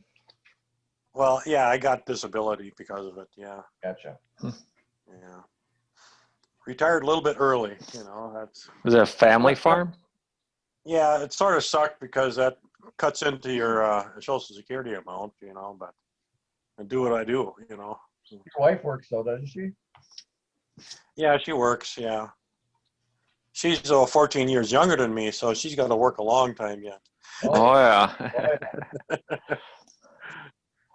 Yeah. You married a sugar mama. A sugar mama, yeah. Oh, I was planning on that. She's going to take care of me in my old age. When I met her, she was working in a nursing home, so it worked out pretty perfect. Yeah, she'll only be working at a nursing home when you get too old too. Yeah. How many hives you got now, Dan? I got around 20 going right now. Okay. And I didn't even want to get that many. So I was just curious because you were growing so many queens, and I'm like, but you were losing hives, and he asked me, and I'm like, man, it sounded like you should have like 50, but I don't know. Well, I sold most of those queens, you know, but Okay. well, then there's a few swarms. I caught them and put them in a box. And I still got to check on one. I don't know if it's got a queen in it yet. I saw a queen in there a couple weeks ago. Last time I looked, I didn't see no eggs yet or nothing like that. So I got to check again. But I got a couple little in a nuke yet. Got 2 frames. So I got to figure out what to do with them before winter sets in, you know, and stuff like that.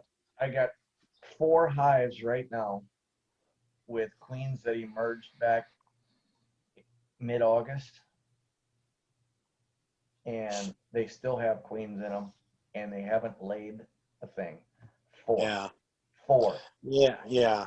And I don't know. I've never tried to mate queens this late, but I just can't imagine. I mean, you know, what do I know? I look at them and I'm like, man, these are big, nice, big, you know, queens that emerge from swarm cells. You know what I mean? And I don't know if they're mated or not. Fuck, you know.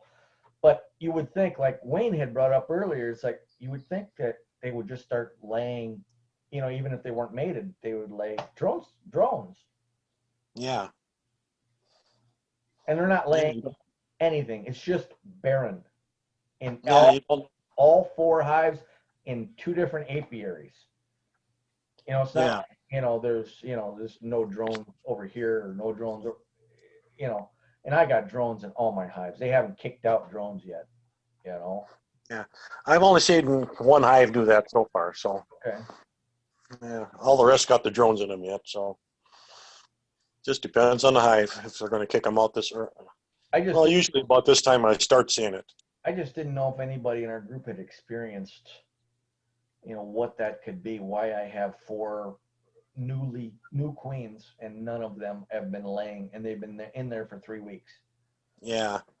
Well, I had caged a queen because she was making swarm cells and I didn't want to lose her. So I caged her for like 2 weeks. I cut all the queen cells and then, well, she was released a little over a week ago, and I checked that hive today. And she hasn't laid an egg. I couldn't find an egg anyway. Really? You know, yeah. So I don't know what's going. If you give them pollen patty at all? But they're bringing in pollen. No, I got a bunch of stuff I got to mix up. I didn't give them pollen patties yet. Are they bringing in pollen for you? It seems like it stopped now after this rain. Okay, because they just started today after the rain. They started bringing in some pollen. It's white. I don't know what it is, but they're bringing it in. Yeah, I didn't see as much as I did last year on the goldenrod, but they got more honey off of it this year. But I didn't see as much pollen this year. Okay. For some reason, you know, but my bees were bringing in goldenrod pollen, but not nectar. For what? Yeah, same with me. Yep. Yeah. Yeah. We had plenty of rain up here, so we had. Well, last 2 days were just miserable. Yeah, 30, 40 degrees in rain all day. Yeah. For the last like 2.5 days. Oh yeah, I had a couple hives with a few supers on yet, and I just pulled out a couple of them and let them rob it back into their hives, you know. But they don't have much, you know. You know, goldenrod is done for me now. Yeah. After this rain, yeah. It's amazing because goldenrod typically isn't dead, and it's dead here now. I can see it all over, but it usually isn't dead here until the end of September. I mean, like, yeah, all the brown, you know, I mean, dead, you know, like, yeah. just, but yeah, it came early this year, you know, it just did. Oh yeah, I just wonder if they figured winter's going to be that much longer, you know. Yeah, very. Yeah. Yeah, you're right. Yep. Mm-hmm. Yeah, no, today was, you know, cutting up insulation for the hive tops. Yeah. That's what I did. That's what I did today, and then and I've got all my hives fed, and I'm pretty well done feeding them. They're all pretty hefty hives right now. I think I'm good. You know, for the year. Yeah. A friend of mine, he's open feeding right now. I haven't fed yet. I had quite a bit of honey in the top box, but the ones I checked today, it looked like they ate quite a bit of it. But so they'll need to be fed eventually. I've got. You have Apivar strips in your hives right now, Dan? Yeah, I put Apivar in right after I took the honey off last week. So yeah, Do you ever leave your strips in all winter?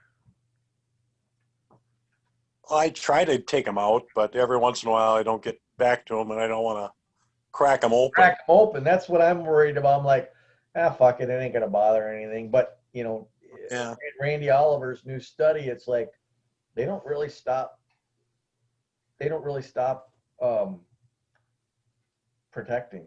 They actually yeah, give off that Apivar all the time. Like he had Amatraz?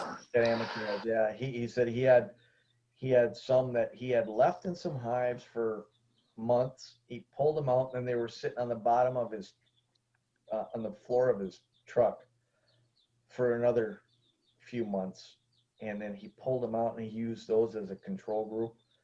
And he cut them up in strips in his test that he was doing for Apivar, and they were every bit as effective as the brand new ones. yeah.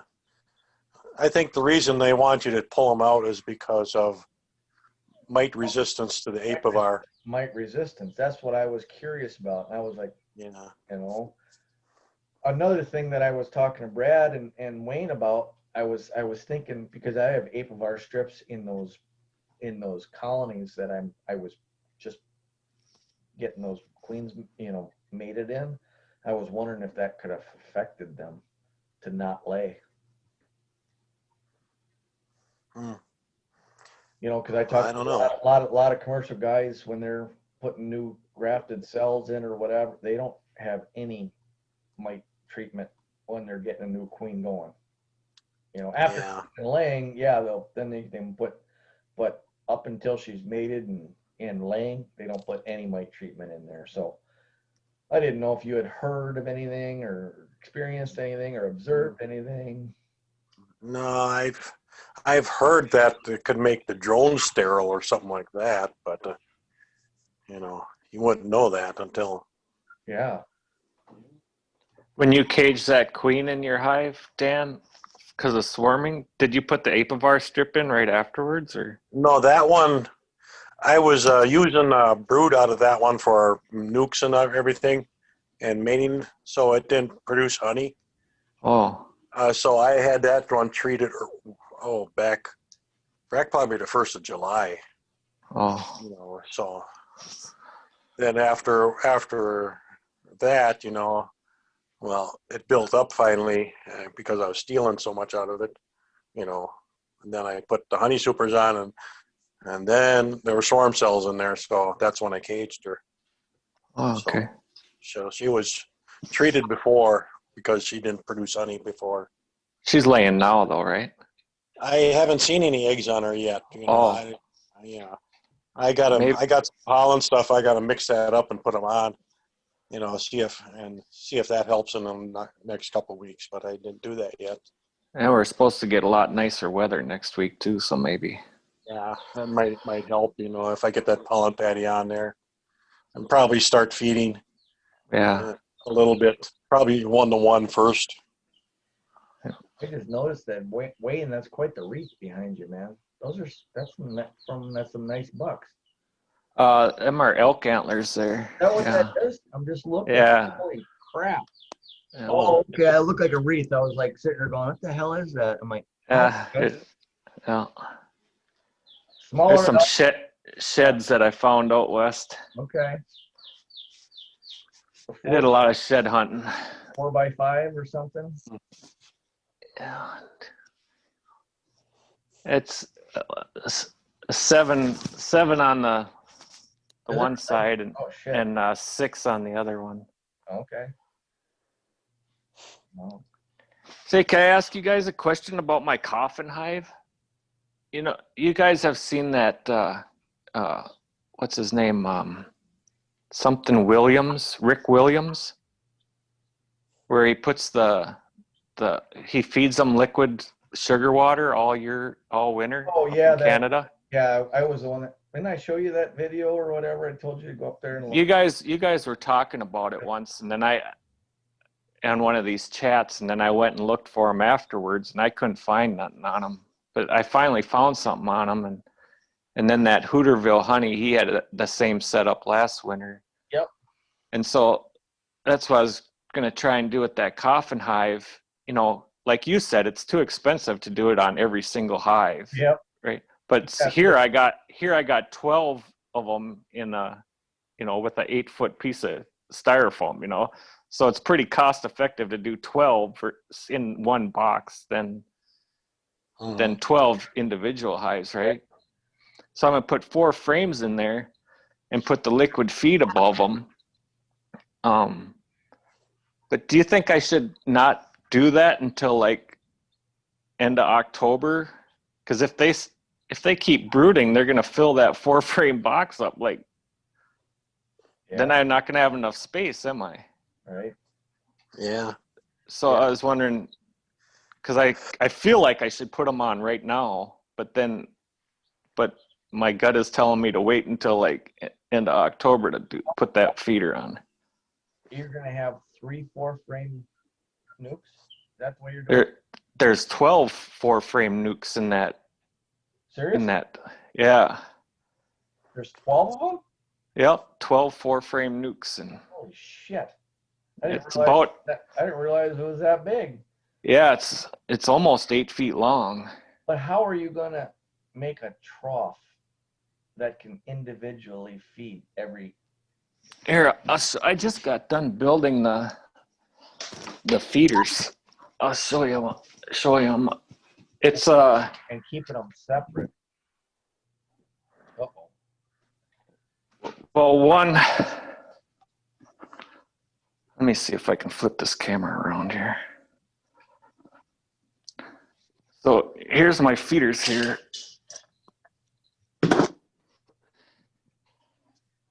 They're gonna see. There's 3 of them, and 3 will do 4. And my shadow's in the way. Greener.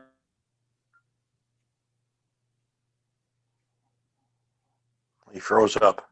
Yeah, something happened. I think we lost the internet connection. Yeah, if I go too far away from my Wi-Fi, it's. Yeah, he's probably in his garage. He probably lost his Wi-Fi. Yeah. I'll go back in the house here. That's all right.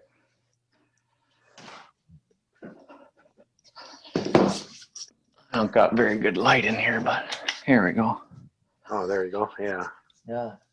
So I got these 4 units here. They come up the center. They come up the center and go over the bar. So I made these outside pieces 3/8 inch taller and then 3/8 wider, 3/4 wider. Okay, I see it now. I see what. So they come up. Yeah. Yeah.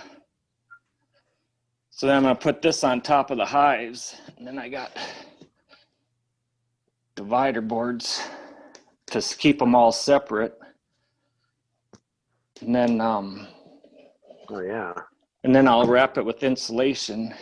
So I'll pull the insulation cover off to add feed or whatever.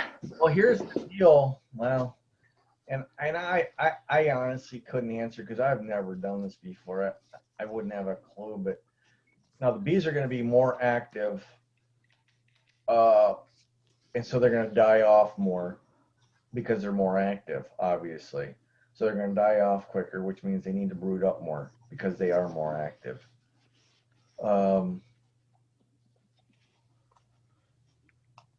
You know, maybe, you know, his hives are what, 2 boxes deep? Yeah. That he does, two 10-frame boxes deep. Isn't that what he does? Yeah. Like that? Yeah, I don't know. Mm-hmm. You know, you know, like I said, I worry about condensation, but you have to worry about that because it's not going to be cold where they're at. Right. Right.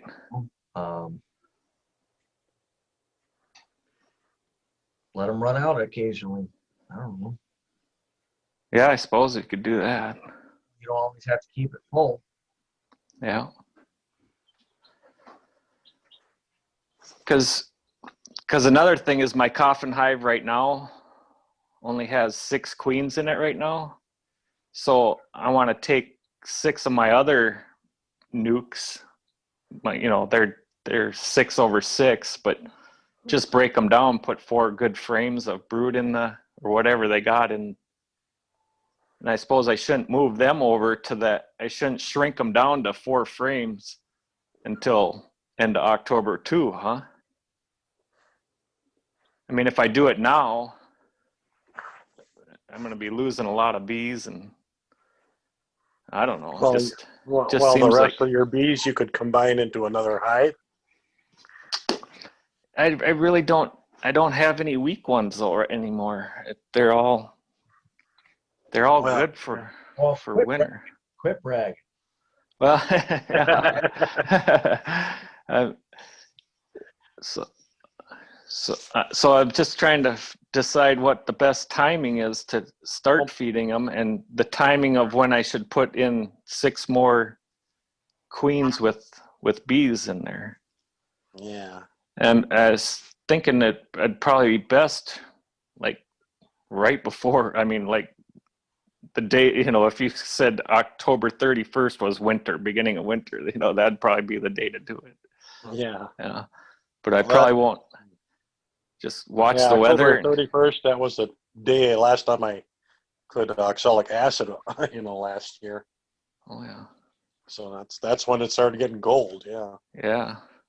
Boy, I wish I could offer you some advice, but man, you're going in uncharted You're territory. going to have to experiment and Yep. offer us advice. Yeah, it's gonna be one of those things where you're gonna either come to us crying because you lost all your hives, or you're gonna be ecstatic.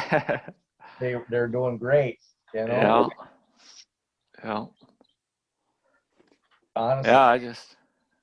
I think if I put them in there now, I think it's too soon, because we can have pretty decent weather for 2 more months.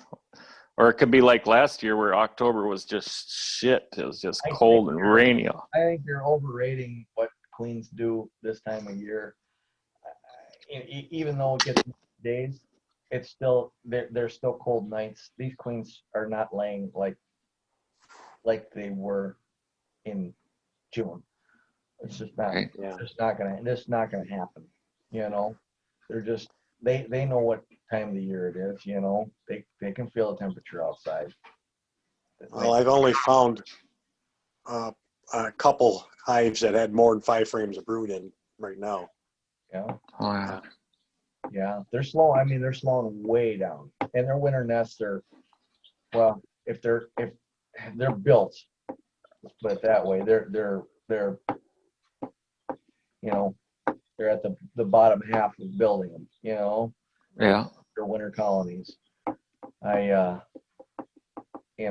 for some of my newly mated ones, I'm just sitting there going, how do I save them? That's what I'm.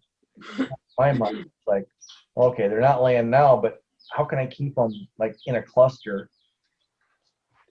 and let them last through the winter? Can I put them over the top of another colony? But like a cloak board thing. like a double screened. Yeah, cloak board, so that the heat rises up. Well, not just a cloak board, but just a double screen. So the heat from the bottom colony raises through. Right. Yeah. The double screen, and the colonies can't transfer through.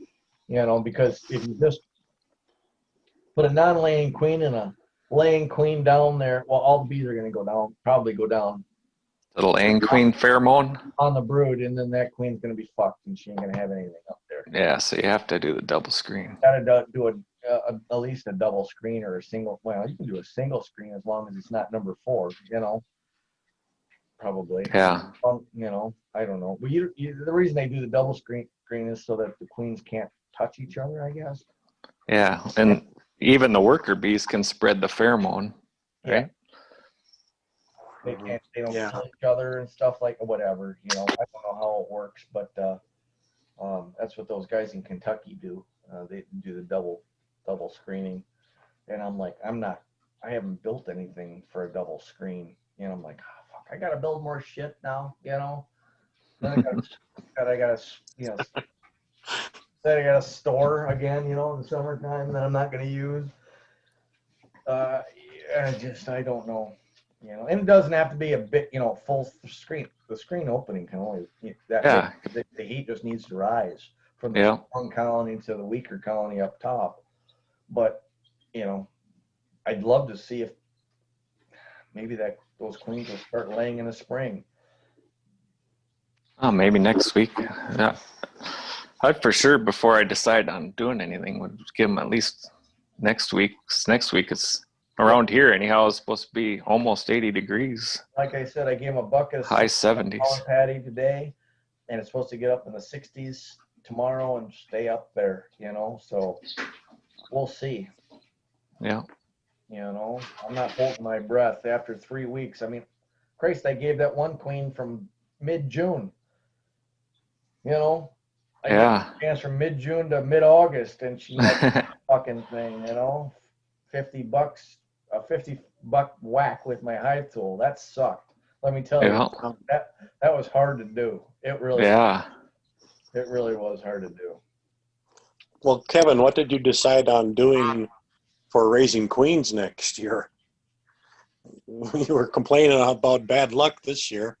Everything you did didn't. You know, and it was bad luck, but like, you know, one time I had 28 cells that I had grafted fine. Well, what did I do? There was I left, you know, I shook a mated queen in that starter colony. Oh, It yeah. was the paying attention to the details because I Oh, didn't okay. have the time. That's where my problems will lie. You You know, didn't shake through a queen excluder? no, I was just, you know, I looked on the frame and I shook it in, you know, shook Oh, the frame yeah. of bees in, and the queen went in there. Yeah, I use a queen excluder all the time when I do that. Yeah, I should, but the thing is, you can shake it down. All the bees are fucking everywhere because, you know, Uh, they're literally they don't like go through the queen excluder. They just stay on top of the queen excluder. They don't go through it. Now there's a shaker box, but shaker box don't work on nukes because my shaker box is a 10, oh, my shaker oh, box I is see. a 10 You're on framer. that.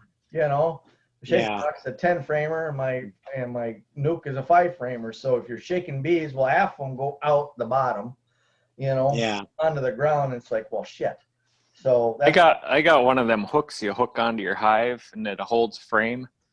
And I don't shake anything until I find the queen and I put the queen one right there on that rack, and then I Yeah. I got fast and arrogant. I knew my queen was green, and I was like scanning it.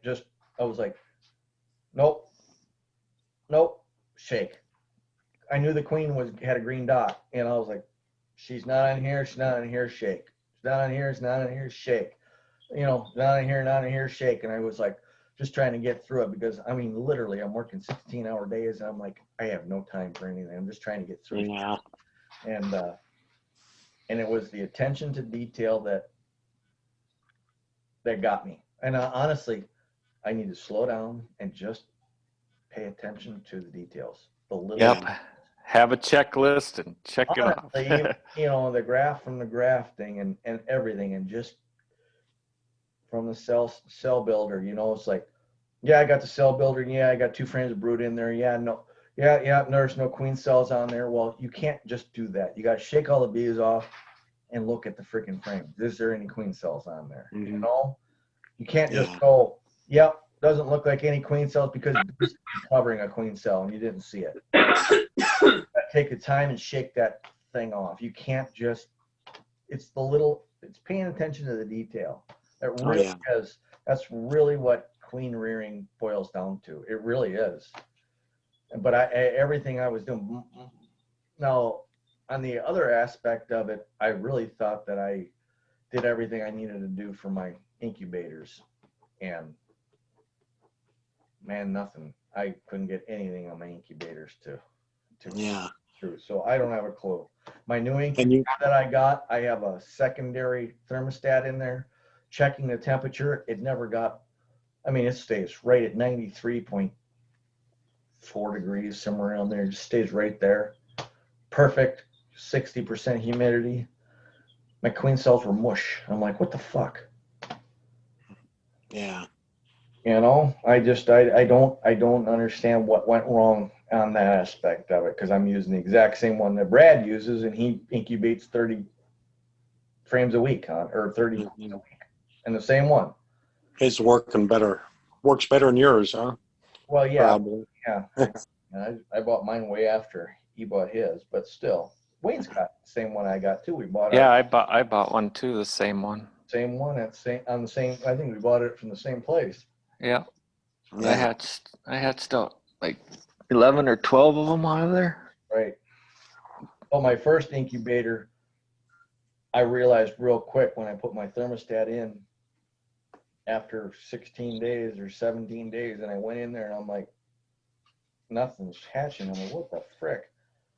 And then I put my thermostat up on top, not in the middle. It was like 100 degrees up there. In the middle, it was like 92. It was 100 degrees up top, so it wasn't Yeah. regulating the heat. You know, on the top rack, it was just, which made the incubator worthless. You know, you can't have 100 degrees. You know, so that's why I got rid of. Well, I didn't get rid of it. It's still sitting there. Make a nice wine cooler, I think, or wine. Yeah. But yeah, so that's it. But yeah, when Brad was on, he was going over his cell building system, which he's been pretty successful in. So and it's a cell starter finisher, not much different than what we're doing, honestly. Uh, Yeah. except for the finisher part. It's Uh, about exactly the same as Richard Noel's setup, but only with 5-frame nukes. it is, and it and it Yeah. and it works really well. I tried to take my cells out and just put them in a nuke. You know, I put a box on and put the cells in and tried to make that a finisher over a queen excluder. Those bees never came up. You know, Oh. and they never came up. I put some open brood up there, or cap brood up there, They or got something. some brood up there. They never came Oh. up. They never came up through queen excluder and took care of those bees. So they all died. That was another thing. Attention to detail. Okay. Okay. Yeah. You know, Yeah. Well, I just use a double deep colony, and I make sure I put the queen down on the bottom before I start, and I just take them, split it in half and then put it together. well, like well, in Brad's system, he has four 5-frame boxes, Yeah. and then his queen can go anywhere in the bottom 3 boxes. Yeah. Top box is his cell builder, Uh-huh. and he has his big huge colony, and then all he does is literally just takes that top box off. He takes these 3 boxes and he moves them in another location. He drops it down, and all Yep. the orders come back to this little box. Yeah. And then they take care of that. And then when after 40, what do you say, 48 hours, I think. Yeah. Then he lifts it back up. He brings those 3 boxes back, puts the queen excluder down, sets it on top, and now it's Yeah. a finisher. It's a queen rate finisher Well, that's about the same thing I do, but just with double deep. with a Yeah. double, sure, with a double 10-frame. You mean Yeah. 8 frames I use, but double 8-frame? Yeah. yeah. So yeah, that's about the same thing. Yeah. It's no different. I mean, I think Michael Palmer with his cell, he like takes it and he kind of like does a 180 or something like that. Yeah. Moves it over like 180. Yeah. I just take the bottom box and I point it the other way, and Yep. the top box goes on that base there. So all the foragers go back in there, plus put the queen excluder on and shake a bunch of the nurse bees in. Yeah, I did an experiment this year. I had a 5-frame nuke, double 5-frame nuke, which was my cell starter, but I had grafted queen in there, and she was doing really good. And then I had my breeder queen colony, which was a 10-framer, sitting right next to it. Mm-hmm. And I had a really weak nucleus colony, and I was like, you know what? I'm just going to slide that nuke over and then slide that weak colony right where that the cell builder was, in that same location. Cell builder just moved over, what, 2 feet, maybe 1.5 feet or something like that. I slid that right in the way. They both look identical. They're the brown wood, you know, the double stack. And I slid that in there, and I just watched it. And the returning bees came in, and they hovered, and they landed, and they walked in, and they walked right back out. They walked in, and it smelled different. And they walked back out, got up, flew, and then went in the other colony. Oh yeah, they figured it out. Oh, really? Figured it out. Yeah. Seriously, Wow. because I was like, I'll just populate the colony with all the forward. That's how I'll build it. I was just thinking, just moving it over just a little bit. Let's see what this does. They figured it out. Seriously, they walked in and they walked right back out. You know, I was just like, holy shit, because they were coming in with pollen and stuff. You know, and I'm just watching them, and they walked and they come right back out. Like something. Do you think that queen wasn't that good either? I don't know, but something smelled different to them. Yeah. Oh yeah. You know, something was just off. You know, and they came out and they hovered around a little bit, and then they kind of went over to the other one. They went, you know, around the entrance, and then they just kind of like went in. They did their thing in that colony, and I'm like, damn it, that didn't work. You know, I just wanted to see if it would work. I've done it with like changing colors. That works. You know, yellow. You saw that video, Dan, where I did that yellow to blue. Oh, I have to go back and check. Switched them, and and all the freaking bees went over to they went to the target. Yeah. Right to the target. But since both looked exactly the same, the smell was different. You know, I was flabbergasted at that one.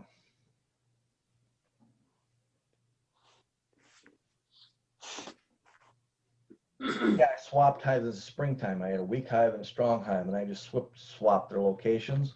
And then I took the colors and I swapped the colors so that it looked the same. Okay. And then that one, you could just That see one worked. all the bees. That worked. All the bees went to the wheat colony, and they just went right into it. It was pretty cool to watch that. That was pretty cool. That was last spring. I did that experiment with my German hive bottoms because they're yellow, and you know they got those different colors. I'll have to go back into things and rewatch it. Yeah, I watch so many bee videos, I forget what I watch. So, yeah, me too. yeah. I'm a bee video junkie myself. Oh, I learn a lot, and it surprises me when I watch so many videos, because when I watched so many videos before I even got my first bees, that when I started doing bees, I was like not afraid. I like just went right in, and I kind of knew what I was doing like right away. I was still afraid of getting stung. Don't get me wrong. I mean, I didn't dig that part of it, but just how to handle a frame, and you know how to just do whatever and search for the queen and the whole. And it's surprising when I read people's posts on Facebook, and they're like, are my bees swarming? And they've had this colony all year long, and it's an orientation flight. Oh, yeah. You know, and you're just scratching your head going, you've had these bees do this every day at 3 o'clock. Where you been? They don't go out and watch them very much. Yeah. Not as junky as, well, when I moved into town here, the neighbor looked over at me and he says, what's wrong with that guy? He's sitting there watching his bees. Crazy. Yeah. Well, how are you gonna learn about them? You know, that's the thing. Right. Yeah, but I mean, you know, if you watch videos and stuff lots of videos like I did before I even became a beekeeper, you know exactly what they were doing, because you see it on so many videos. You know, the bees sitting out there doing their little figure eights, you know. Yeah. Just doing their orientation and cleansing, you know, and you'd know that going in, and it just boggles my mind that so many people have hives and they don't know what something very, very, that I take for granted just because I watch so many videos. And yet I still almost not daily, but I just scratch my head and going, what the hell is going on here? You know, 4 queens, you know, not laying. What is this? What are the odds? You know, Right. of 4 queens that are still in the hive, that are brand new, that are all not laying. What are the odds here? What is going on? You know? And I wish I had the answers. And sometimes I feel like a dork, you know, because I don't want to post it on a, you know, to the brainiacs on that scientific thing, because they have a habit of really hammering you if you ask a really Ask a silly question. question. Yeah, Silly to them. because it is, because they read all the American journals from back in 1861 that they discuss, you know. Holy smokes. Stuff that they research, and you know, all the studies that have been done. That's what they discuss. This is what this group does. All the studies that are coming out, and they discuss that to depth. Randy Oliver, I mean, you can guess. You know, Randy Oliver is part of that group. You know, I did it one time. And it was something about mice and getting in, and the size of the hole that's needed, and I posted my video. I said, well, here's a video where they couldn't get in, and then they came right back, and guy goes, that's not a mouse, it's a vole. Okay. Like, fuck if I know, look like a mouse to me. Like a fat mouse, but it was a mouse. It was a vole, you know? I'm like, okay, I got voles in my garage. All right. Oh, what the hell do I know? I stopped posting. I'm like, I feel like an idiot now.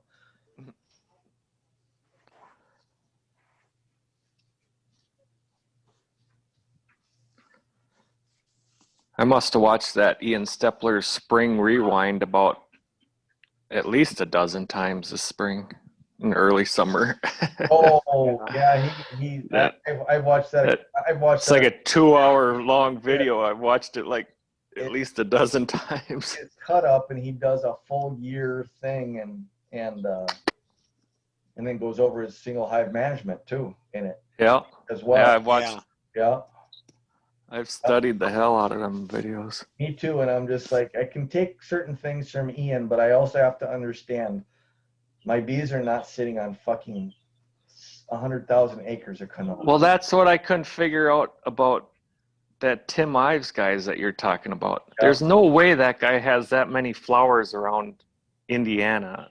He can't be bringing in more honey than Ian Stepler, who's on a whole square mile of canola flowers. Well, he's not. He doesn't have anywhere near the number of hives either. Tim Ives have 1,400 hives. Well, still, well, I don't see how it's possible. But I don't. But I've seen his picture. Randy Oliver visited him once. Well, I can stack a bunch of supers on my bees too and say they're all full. But Randy Oliver went and visited him. Tim Ives? Yes, he's got a picture of it on his website. Oh, really? Because Tim's boasting. Because Randy wanted to know what it was that, and he never came up with a conclusion as to really what it was, but it really does boil down to location, location, location. Hmm. As to where you're at, and like what Tim's boasting, you know, he's boasting, not only is he boasting that much honey, he's also boasting that he doesn't treat his hives. That's what Randy was more interested in than anything.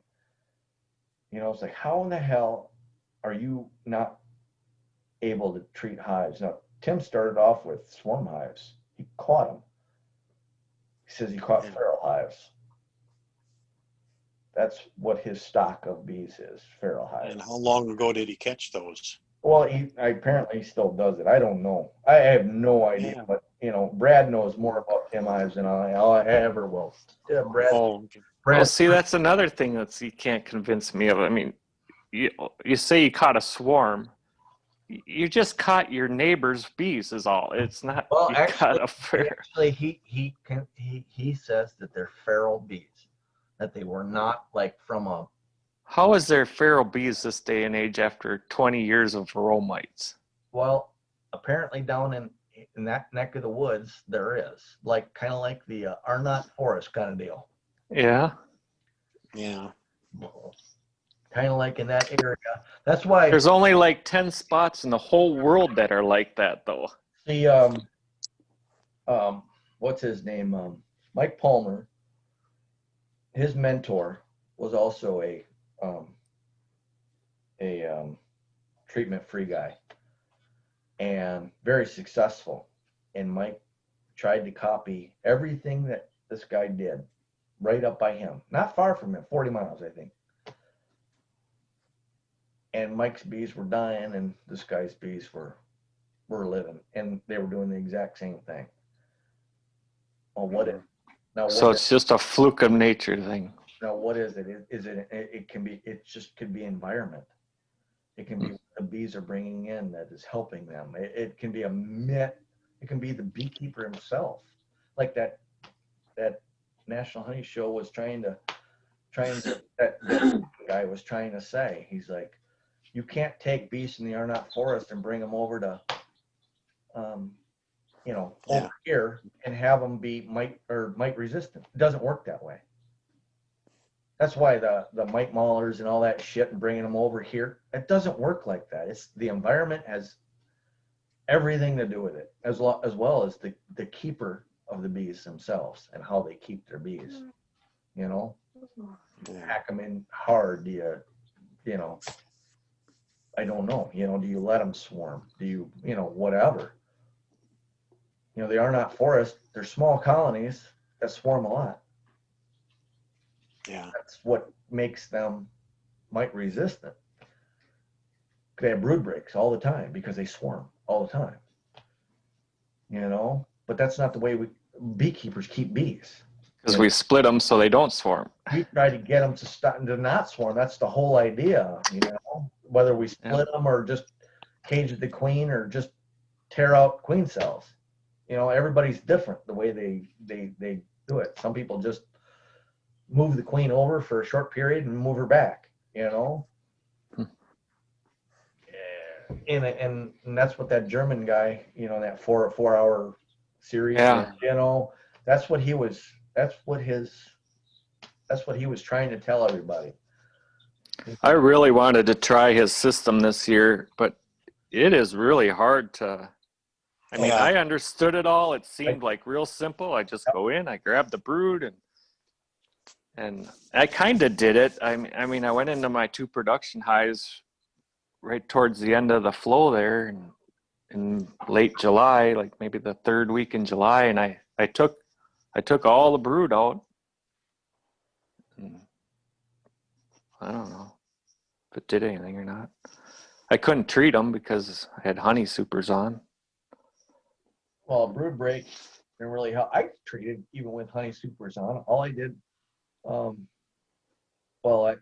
I treated. I put my what do they call them? Clearing boards on. All I did was put a thing over the hole for the clearing board so the vapor couldn't go up into the supers. And I treated them right then and there. Yeah. But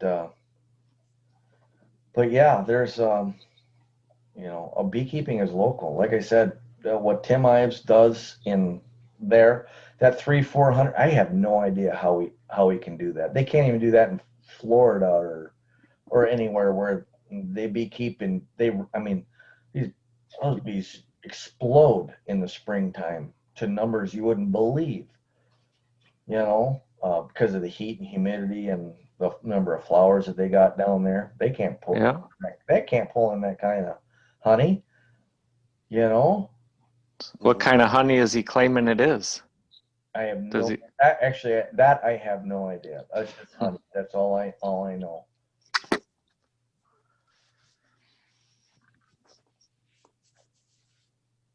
And all I saw one was a couple pictures, one on the internet, and it was Randy Oliver standing next to him, and that tower was twice as tall as he was. Jesus. I mean, it was really tall. Did he break it all down for him? I suppose he had to have. I don't know what Randy ended up doing, but Randy went there because the guy was mite free. So he must have did some mite washes on it I too. wanted to find out the secret to what it was, and really what it boiled down to was location. I mean, it really was. It was environmental, but they couldn't pick any one thing, you know. Goes against all your beekeeping knowledge. And that's essentially what the R-Not forest does too. I mean, yeah, there's hive here, hive there, and Tom, what's his name? Tom Seeley. Sealy. Yeah, Tom Seeley. He says, the the best thing you can do is to have a hive every 70 feet rather than Next to each other. right next to each other to Yeah. stop the spread of all these mites. But it doesn't do us well. I mean, I can't ask a farmer, hey, can I put beehives, for the next half mile down your field, Yeah. tell you to take a freaking leap, Yeah. Yeah. And yourself, there's no way. Yeah. Yeah. And all that bear fence you got to make then. We put our hives together, number one, so we can protect them. Number two, it's easier to work our hives, I don't like stacking my hives like right next to each other. I do it just for the winter time because I think there's something to that little warmth kind of thing, But after the winter, I want them spaced because I can't work a hive that's in the middle. Yeah, that's my problem. I got a really small apiary and yeah. Sometimes I need they're hard to work. Yep. You're always standing in front of one hive or another. Exactly. And I'm just like, how the hell does the skinny bee man do it? Because he's got them stacked like cordwood. Yeah, mine are even worse than his. Mine are touching each other, and my back, 15 of them just right next to each other. Starts hurting because I'm reaching too much. Yeah, mine too. It just starts burning. It starts burning on me because I'm reaching too much instead of standing right over it on the side of it or something. I'm leaning over it to grab that. In an awkward kind of way like this. Yeah. I like spreading them out so that I can get my body in between two hives and sit on the side of it, But I'm good with 10 hives in an apiary, 10 to 12 hives in an apiary. My apiaries can be close to each other. That doesn't bother me. Like the one guy, I gave him a half a gallon of honey. He was like, "What in the fuck is this?" I said, "I'm paying in advance." And he's probably a half a mile from my apiary. He's got a piece of property, and it's all full of basswood and locust, and it's another field. It's actually full of goldenrod too. I'm gonna put my nukes out there, But it's only like I said, half a mile from my regular one, but it's a half mile away. So. Did you do that? No. Yeah. No, but I just talked to him like a week ago. Oh, so this is a next year's plan? Yep. So I paid him. Nice. I gave him a half a gallon of honey. He's like, "Well, you haven't done anything yet." I'm like, "I'm kind of paying in advance." Started laughing. He's a DNR wildlife biologist, so he was really. Oh, he's the guy that walked up to you when you were. He was the guy that walked up to me last year, or early this spring or something like that on a bicycle, and I finally saw him again, and I was searching for that swarm, Wayne. Yeah, when you're running down the tree. I was running down the tree line, and I was like, I got my truck, I went down the road, and I stopped, and I'm like looking at the trees. He comes walking out. He's like, "You looking for a swarm?" And I'm like, "Yeah, you seen it?" He goes, "No." He goes, "I just figured that's what you were doing." I'm like, "You guy, right?" I'm like, "Yeah." And he goes, "You're still interested in putting your bees down here?" And I said, "Why don't you show me that?" And he took me down there and everything. Nice. We started talking for a bit. I mean, like I said, it's only a half a mile away from my other apiary, but it just gives me another space to put, Yeah, for sure. I can just put the 5-frame nukes there. I'm still gonna. I really think that I'm going to breed. I've decided, because my old boss has his apiary like a mile down the road, and then the other guy on the was a mile on the other side of the road. That's too close for. That's all their drones, right? From Florida, all that shit. Yeah. That I don't want breeding my bees. But here at home, I think it's just me around here. So I'm gonna keep my nukes or my homebred queens here and get drones going, and then my mating yard is going to be here at the house.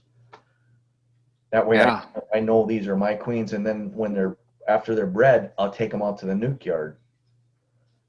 You know, There you go. Yep. I can take them out to the nuke yard. I'll take them to the nuke yard, build them up to a 5-framer, then I'll bring them back here for a week, and then I'll bring them out to the production yard and put them in 10 frames in the production yard. So they kind of forget where they're going, you know, that 5-day thing, you know, where they, because if I was to just move the nuke yard to the production yard, they'd go back to the nuke yard because it's only half a mile away. Mm-hmm. Yeah. So I bring them back home for just a week. It's a nuke, you know, I can bring a nuke back home. Yeah. Ain't no big deal. And then put them on the production, or I can take my nuke yard and I can just sell them too, you know. Yeah. That's the whole idea, is try to get these things sold, you know. Right. Make money off of nukes, not honey. Yeah. This is Yeah. Making money off of honey is kind of hard sometimes. My summer honey sold really quick. I sat in farmer's market yesterday for 3 hours. be right there. Didn't sell anything. Honey. You sold $111 worth of honey? Yep. Wow. Yep. A local cafe up here sells my honey, and I brought a case in, and they had sold the case, and then I had a quart jar that they sold too.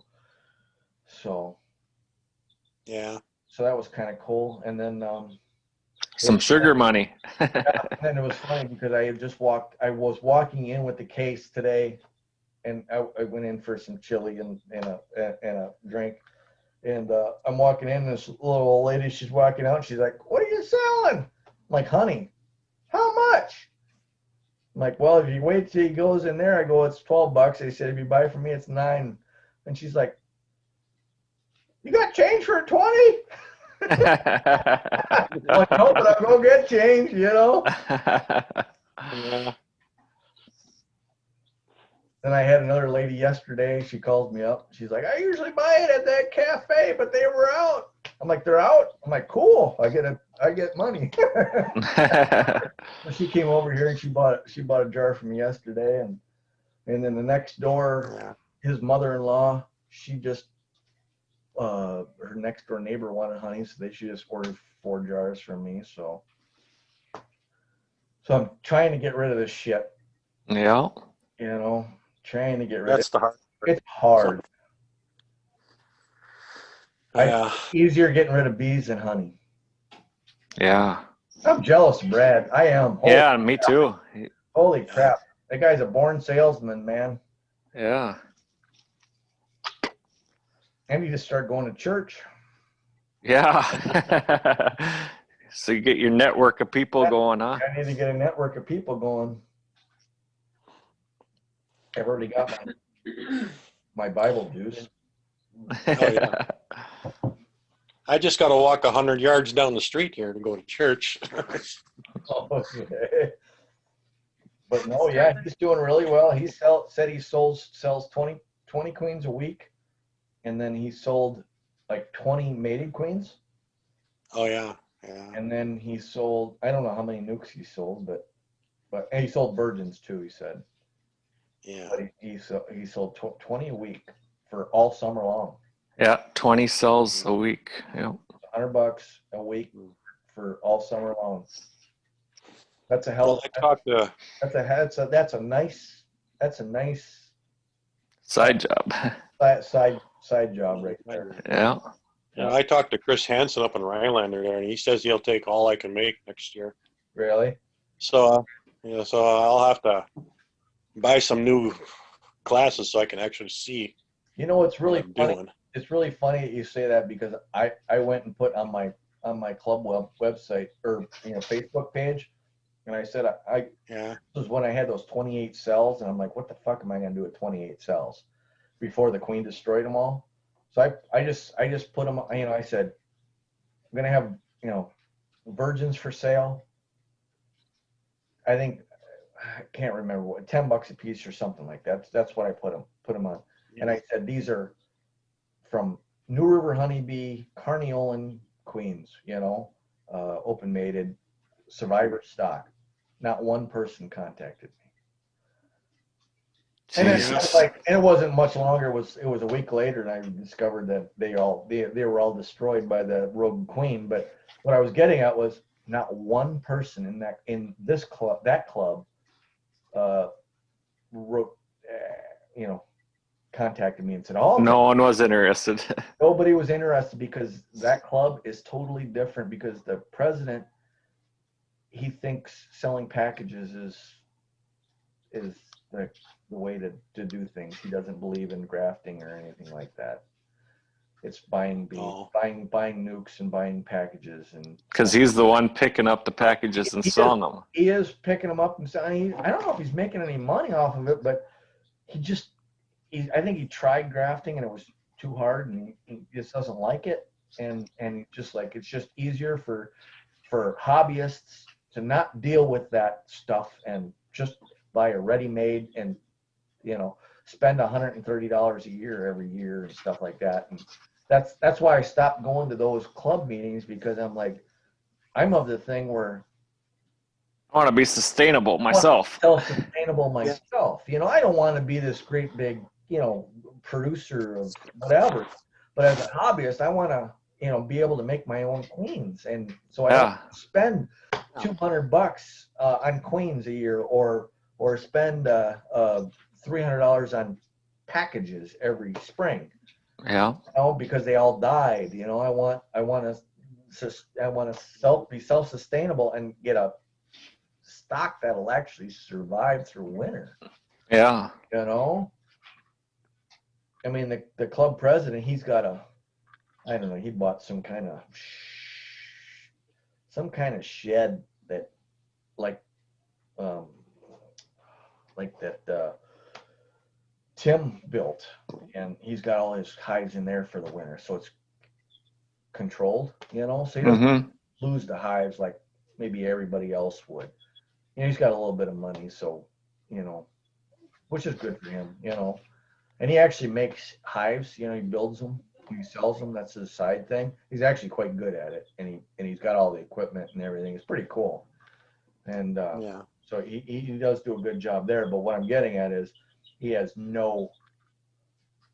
absolutely no desire whatsoever to promote any kind of queen rearing program or anything like that. It's all about buying nukes, who to buy them from. He was big on promoting that company down in Green, the guy that died, Dan. Oh, Wayne.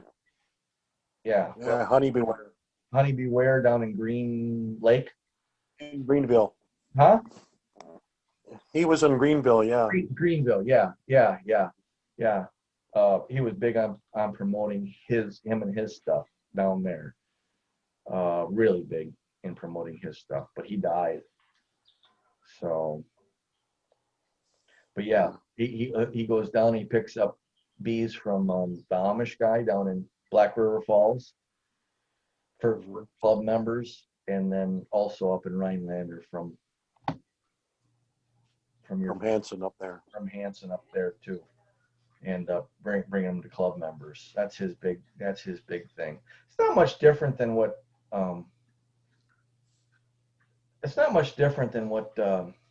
Kelly does, but at least Kelly acknowledges that raising queens is a good thing, Yeah. Yeah, he said he raised 100 and sold 100 this year. Sure. Yep. Yeah. The club, That's from a VSH queen the club bought. Yep. Club bought a queen. Yep. So.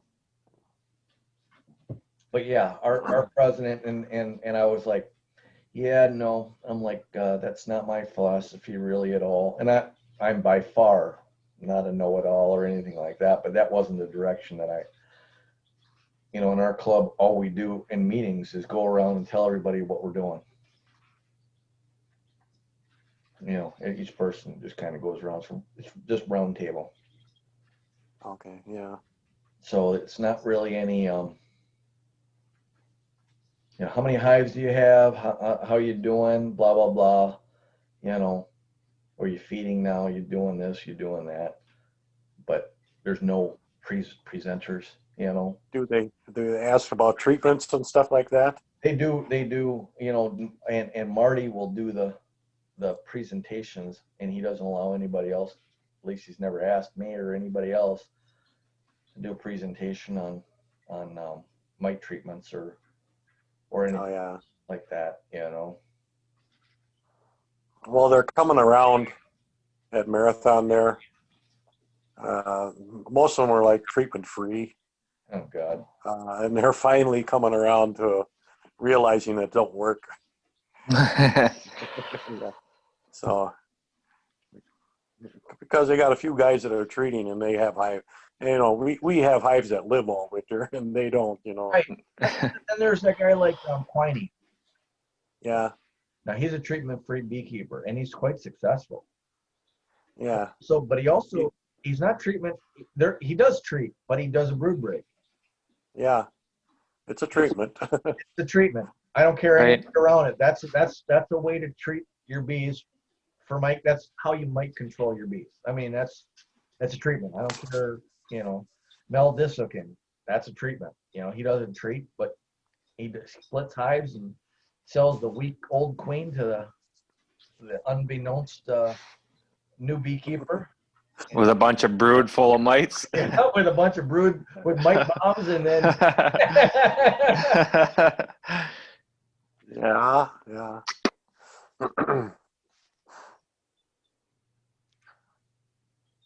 Yep. Okay, 9 o'clock. I think that's enough, guys. Yeah. Okay. Yeah, but sorry for being late. I forgot it was on Friday because of the funeral, but Hey, that's okay. Yeah.